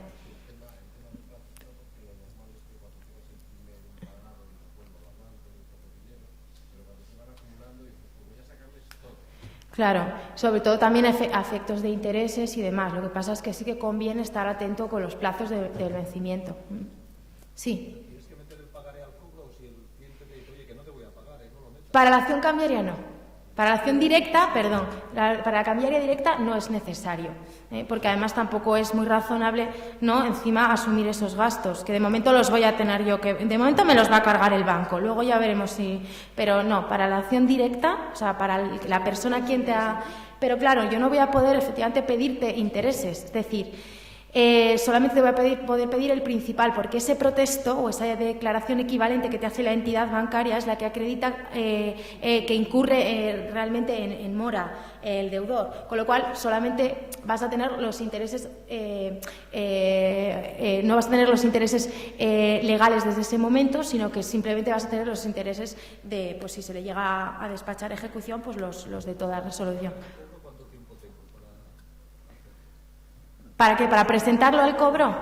Para presentar la demanda, pues desde que ha vencido y lo has presentado, ya te digo, el año lo tienes, desde los 3 años desde el vencimiento en la acción directa. Y en la de regreso, yo puedo reclamar también a mi endosante, ahí son 3 años. O sea, 1 año, perdón. 3, 1. Sí.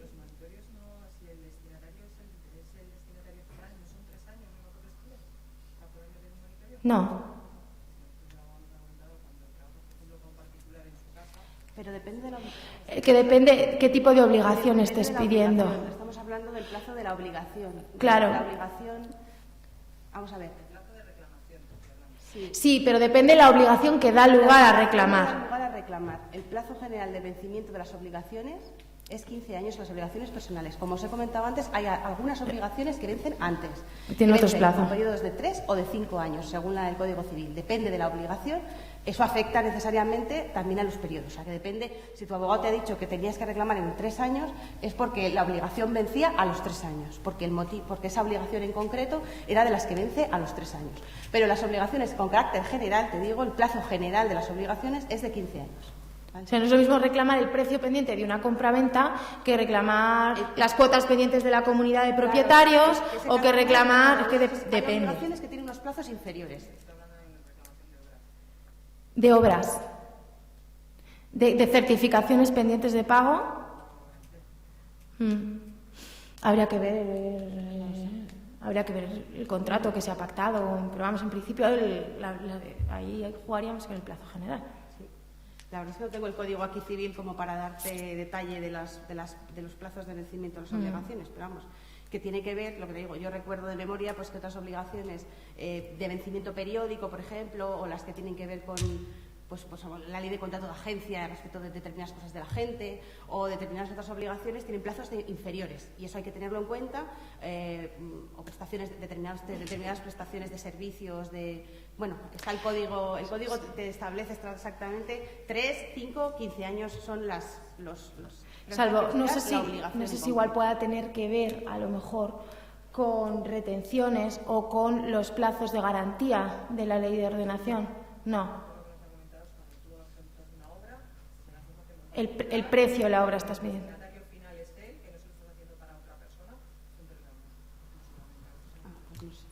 Seguro que tiene su fundamento, pero habría que verlo. Seguro que te lo dice por algún motivo que a nosotros, sí, vamos, que se nos escapa ahora, pero vamos, que si tienes interés lo miramos en... Sí, luego nos das más detalles y te decimos. Sí, sí, allá atrás quedó.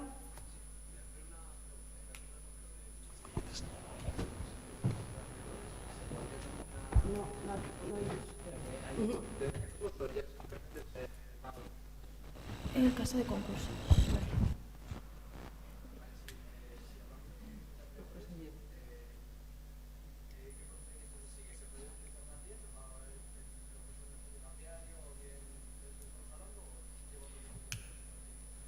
Pues muy probablemente ya en un escenario de concurso no pueda no tener mucho sentido iniciar nuevas, salvo que no se te haya reconocido el crédito. Quiero decirte, si ya la empresa está en concurso, ¿no? ¿Te refieres? La empresa ya está en concurso. Si la empresa ya está en concurso, va a haber una publicación en el Boletín Oficial del Estado, en el cual ibas a recibir una notificación directa por parte del administrador concursal que te va a decir que él es el administrador concursal y que apareces en la contabilidad de esa empresa con un crédito, el que fuera, y él va a encargarse de analizar esa contabilidad de esa mercantil y te va a incluir en el listado correspondiente con un derecho de crédito, con una calificación y con una cuantificación. Lo normal es que tú en ese periodo del mes o de los 15 días, dependiendo del tipo de procedimiento concursal, ordinario o abreviado, debas de insinuar tu crédito y comunicarlo al juzgado y al administrador concursal, y dentro de ese periodo pues se te va a reconocer en el informe de administración concursal un derecho de crédito. Si no estás de acuerdo con el mismo, pues lo más lógico es que impugnes dentro del procedimiento concursal la calificación o la cuantificación de tu crédito y ahí eso quede definitivamente fijado. Puede haber pasado que hubieras demandado previamente a la declaración de concurso, en cuyo caso, pues en ese caso el procedimiento judicial va a continuar todo hasta su terminación, y en el momento en el que termine lo que no se va a abrir ya es la fase de ejecución. El procedimiento concursal, que tiene como finalidad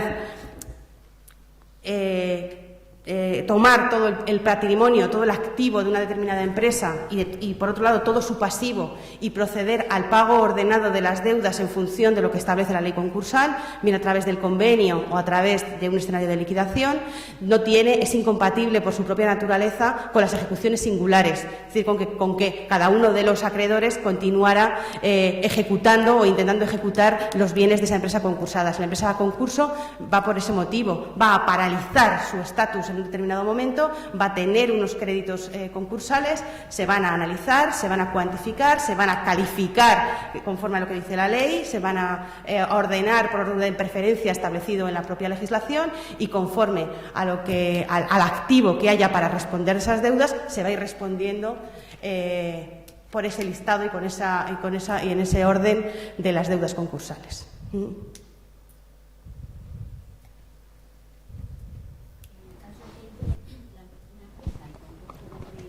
Sí.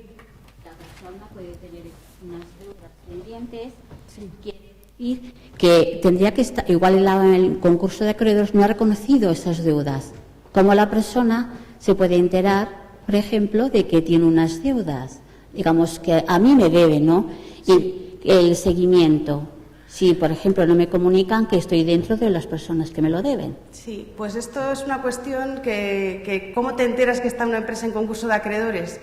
Pues también hay sistemas, ahí te puedes apuntar a unos sistemas que tú pones un listado de empresas de las que quieres que te vayan informando de las publicaciones, de las cosas que salen en el boletín en relación con ellas, y te saltaría una alarma y te avisarían pagando para que eso suceda, pero es verdad que no hay ninguna forma más que consultando el boletín oficial del Estado y la publicación para saber que una empresa está en concurso de acreedores, consultando la página establecida por el Ministerio de Justicia, que también establece los nombres de las empresas que están en concurso de acreedores, pero como tal, yo creo que nos enteramos un poco como, ¿sabe? Como sí, así un poco en el mercado.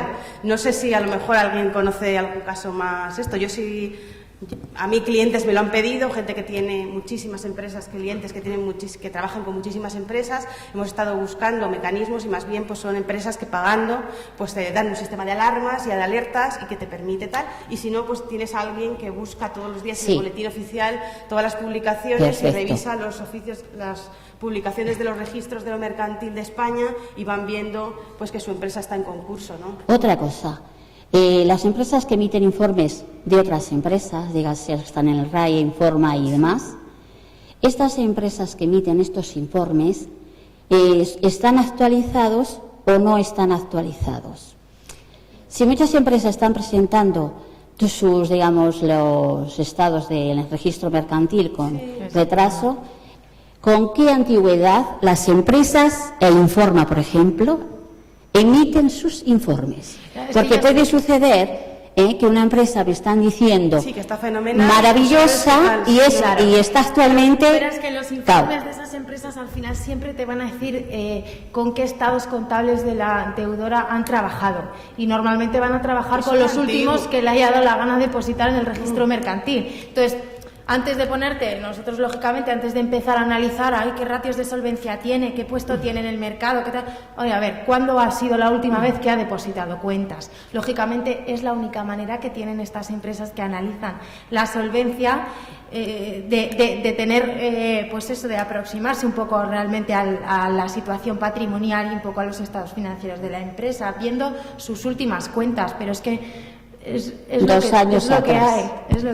Si no la verdad es que la experiencia, y ahí nosotros también somos clientes de ese tipo de empresas, que estamos en la misma situación, pues las ponemos muy en cuarentena. Evidentemente, a veces no sabes si los datos que te están aportando pues realmente son de fiar o no, ¿no? Pero bueno, en ocasiones es lo mejor que Hombre, se la puede obligación, manejar. el tema de que no se haya sido diligente, o sea, puede ser esa información a veces se utiliza también para ver qué posibilidades hay de ejercitar la propia, lo que comentábamos antes, de abrir la responsabilidad del administrador. O sea, si yo he visto que no ha depositado cuentas, no ha sido diligente en la contabilidad, pues bueno, a lo mejor ahí tengo otra posibilidad, ¿no? Incluso de, bueno, pues de poder ejercitar esa acción o incluso acumuladamente con la propia acción contra la empresa. Entonces, información sí que te da, pero lógicamente pues eso, poniéndola un poco en cuarentena. Luego hay otra posibilidad también de analizar también lo que comentábamos de los activos embargables que puedan tener, sobre todo interesante antes de poner una demanda cambiaria, en la medida en que me va a permitir el embargo preventivo, pues analizar realmente la titularidad de bienes inmuebles que tiene. Eso es relativamente sencillo. Me voy al registro, al índice central, veo en qué registros a nivel de España tiene es titular de bienes inmuebles, pido las notas simples y además veo incluso si tienen muchas cargas previas o no, o si ya están hipotecados, si no me interesa una segunda hipoteca, etcétera, etcétera. Quiero decirte que no es la única manera tampoco de averiguar un poco el estado, lo que va a pasar cuando yo le dé la vuelta y sacuda a la empresa. No es la única forma.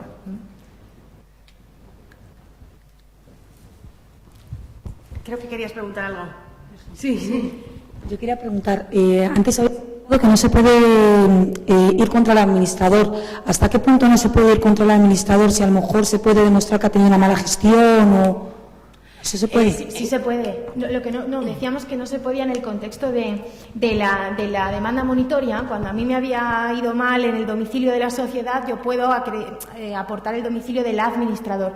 Pero una acción dirigida, lo que tú dices, o abrir la responsabilidad del administrador va a suponer primero acreditar esa deuda, que tengo esa deuda, esa cuantía con la sociedad, y luego acreditar qué incumplimientos como administrador de sus deberes de diligencia como ordenado empresario ha incumplido y luego establecer el nexo causal. Es decir, me has generado tú y tu mala gestión la insolvencia, te has comprometido conmigo, me has pedido el suministro y me has librado títulos cambiarios aún sabiendo que la situación patrimonial de tu empresa no te iba a permitir pagarme. Pues ahí sí que puedo incluso articular acumuladamente ambas acciones en la misma demanda, es decir, la de reclamación de cantidad frente a la sociedad y concatenar la responsabilidad del administrador, pero siempre voy a tener que acreditar pues el hecho objetivo de su incumplimiento, de los deberes que le asisten, y luego pues eso, la causalidad, es decir, esta deuda no me la has pagado porque me has gestionado mal tu empresa, porque no has depositado cuentas, porque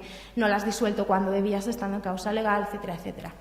Pero claro que se puede ir contra los administradores. Las sociedades patrimoniales de emplearlas para evitar que en caso de un problema, la jugada de las sociedades patrimoniales de quitar todos los inmuebles para evitar que en caso de problemas solamente recaiga la responsabilidad sobre la que realiza el servicio o el bien, eso ya cada vez está tiene menos peso de cara a garantía del empresario de que no le van a poder embargar tanto, porque estás hablando de bienes propios, sí, de patrimonio personal, sí, pero también entiendo yo que si se han ido quitando la chicha de las empresas, también podrán ir contra ello, ¿no? Bueno, ahí se abren pues, distintos escenarios. El que Cecilia comentaba de la acción individual de responsabilidad, que es lo que estamos comentando, de la posibilidad de dirigir contra el administrador. También la responsabilidad legal del administrador en los casos en los que, habiendo una causa de disolución obligatoria, no se disuelve la sociedad dentro del marco y las obligaciones posteriores como consecuencia. Eso es otro de los ámbitos que hace que el administrador sea solidariamente responsable de las obligaciones contraídas a partir de una determinada fecha en los términos que establece la Ley de Sociedades de Capital. Luego nos podemos encontrar con todo tipo de comportamientos ya más vinculados a levantamientos del velo o también incluso a figuras de alzamiento de bienes. Fíjate que ahí ya cuando la generación de insolvencia de una mercantil está encima de la mesa y tenemos que abrir el abanico de posibilidades para perseguir los bienes de otras empresas o del administrador, etcétera, pues ahí hay que analizar exhaustivamente lo que ha sucedido para ver qué otros cauces legales hay para exigir esas responsabilidades a otras. Tenemos que saber que, en definitiva, tú tienes una empresa que es la que te responde de la deuda y que no puedes automáticamente trasladar esa responsabilidad a otros sino por la derivación de esa responsabilidad con fundamento en algún tipo de incumplimiento o de aplicación de algún precepto legal, porque para eso existen las empresas, para que las empresas respondan de sus propias obligaciones. Si los socios y los administradores van a responder siempre y en todo caso de la deuda de la mercantil, pues evidentemente para eso no existiría la empresa. ¿Entended? Quiero decir, ese es el funcionamiento del derecho societario a estos efectos. Pero en todo caso, cuando eso sucede y tenemos situación de insolvencia, hay que analizar y buscar todas las dos posibilidades para intentar cobrar a través de otros mecanismos. No son fáciles, no son fáciles, no son fáciles. Entonces, ¿todavía tiene sentido las sociedades patrimoniales?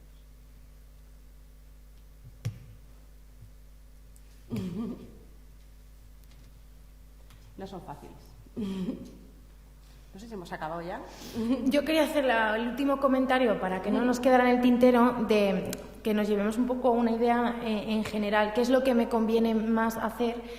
Bueno, pues que dependerá en cada caso concreto. ¿Me voy al monitorio? ¿Me voy al cambiario? Pues va a depender un poco del análisis de cada deuda, de un poco lo que preveamos acerca de lo que va a ser la oposición, que normalmente tenemos una idea fundada más o menos de por qué alguien no nos paga. Y, sobre todo, un poco presentarlo también como una medida muy aconsejable, que sería el tema que comentábamos antes de los reconocimientos de deuda o cualquier tipo de reconocimiento de asunción de derecho de crédito documentado en escritura pública. Cuando yo he hecho un reconocimiento y lo he elevado a público, cuando yo he llegado a una transacción con mi deudor, sobre todo cuando ya tengo una deuda y hay que dar una salida, y lo he hecho en escritura pública, esto me va a servir porque va a ser un título ejecutivo inmediato. Es decir, todo lo que hemos comentado hasta este momento, salvo los casos que decíamos que como no he hecho nada nos vamos a ejecución, estamos hablando de en sede de declarativo, de procedimiento judicial declarativo.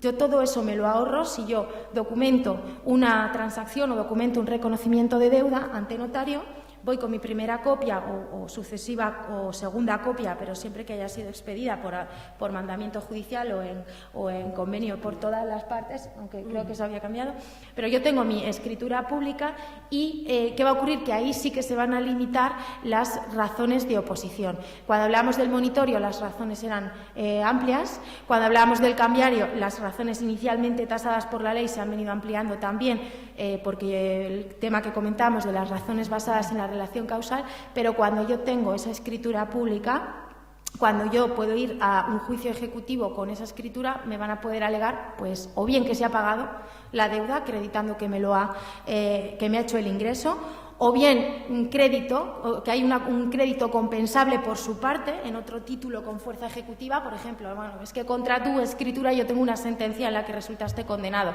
También es vencido, exigible y líquido, me lo tienes que compensar. Que le estoy pidiendo más de la cuenta, plus petición, que me he equivocado, que lo he liquidado mal y que me sobra un poquito de lo que estoy pidiendo.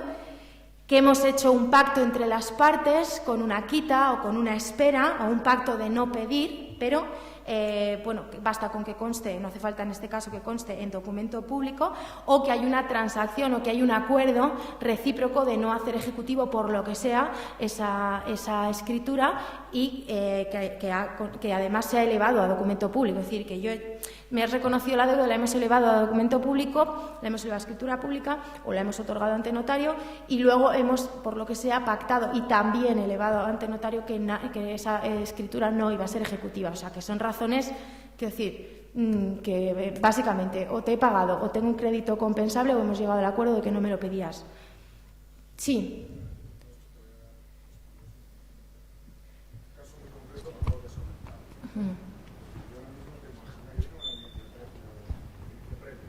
Lo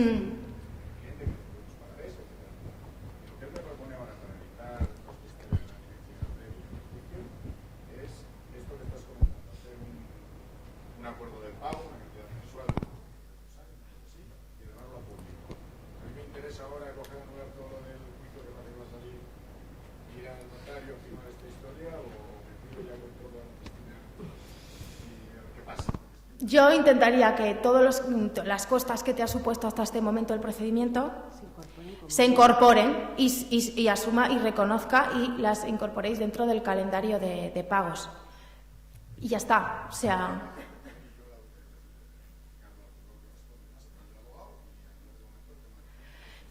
Pues date cuenta que el juicio al final, o el reconocimiento, si lo vais a negociar y te convence tanto el importe, incluyendo, por ejemplo, las costas, como el calendario de pago, los intereses, etcétera, es decir, hay que sentarse y apretarlo, pero si te interesa en cuanto al contenido de lo que te están ofreciendo, la forma que se va a dar, al final tiene el mismo efecto, por así decirlo, que si llegases a tener una sentencia estimatoria de tu demanda, pero mucho más pronto.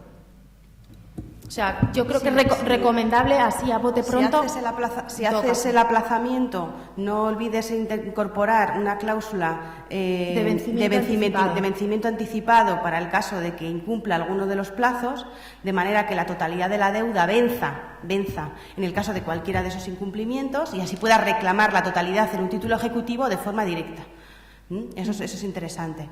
Y yo, desde luego, forzaría, ya que la otra parte es la que no quiere el juicio, evidentemente. El riesgo que tienes yendo a juicio es el riesgo del juicio, que puede salir con que salga, y luego, a continuación, el tema de la ejecución.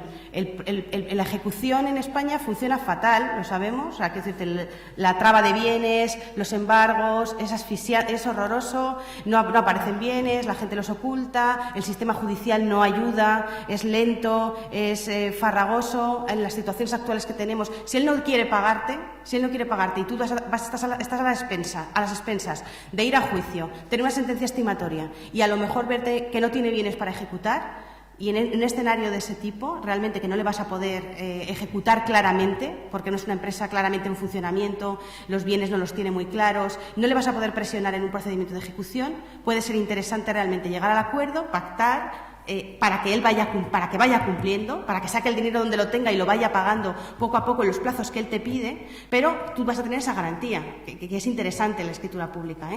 Vas a tener una cuantía que te interesa, amplia, que te recoge todos los gastos, que te recoge los intereses, vas a tener la cláusula de vencimiento anticipado para que en el caso de que te incumpla puedas dar por vencida toda la deuda y ponerte en el momento posterior a tener una sentencia íntegramente condenatoria que podrías tener en el procedimiento judicial y a partir de ahí iniciar la ejecución.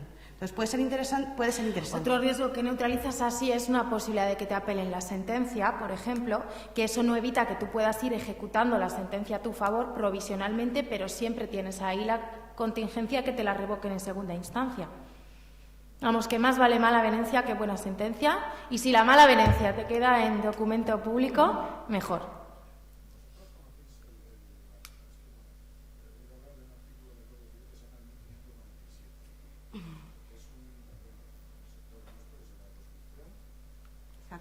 La acción directa, sí.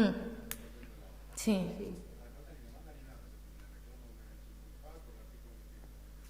Hombre, si no te cumplen, sí hace falta demanda. Quiero decir, claro, tú tienes esa obligación, porque sí que se puede saltar e irse directamente, pero lógicamente si yo lo reclamo extrajudicialmente con un burofax y no me hace caso, tendré que demandarle, lógicamente. Sí. Una empresa entra en concurso de acreedores y se llega a un acuerdo de una quita y uno no quiere firmar ese acuerdo, ¿qué pasa? Y ese uno es crédito ordinario dentro del concurso. Sí, pues está afectado por la decisión de la mayoría. No, se frustra, sí.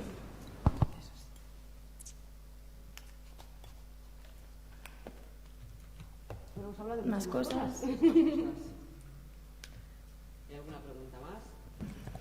Bueno, sí que comentarles que esta jornada se ha grabado y estará colgada ya a su disposición en la página web de FAE. O sea que algunos de vosotros a lo mejor queréis recordar algunos de los temas que han tratado Cecilia y Mariana, y bueno, pues que lo conozcáis, que está colgada.